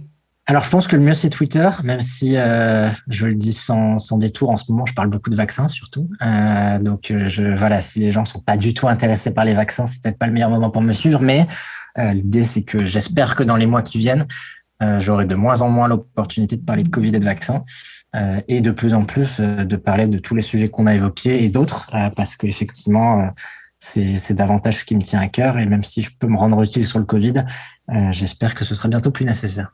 Ok, ça marche. Je mettrai aussi en description de la vidéo ton hâte. Merci beaucoup, Edouard. À Merci bientôt. beaucoup, Tom.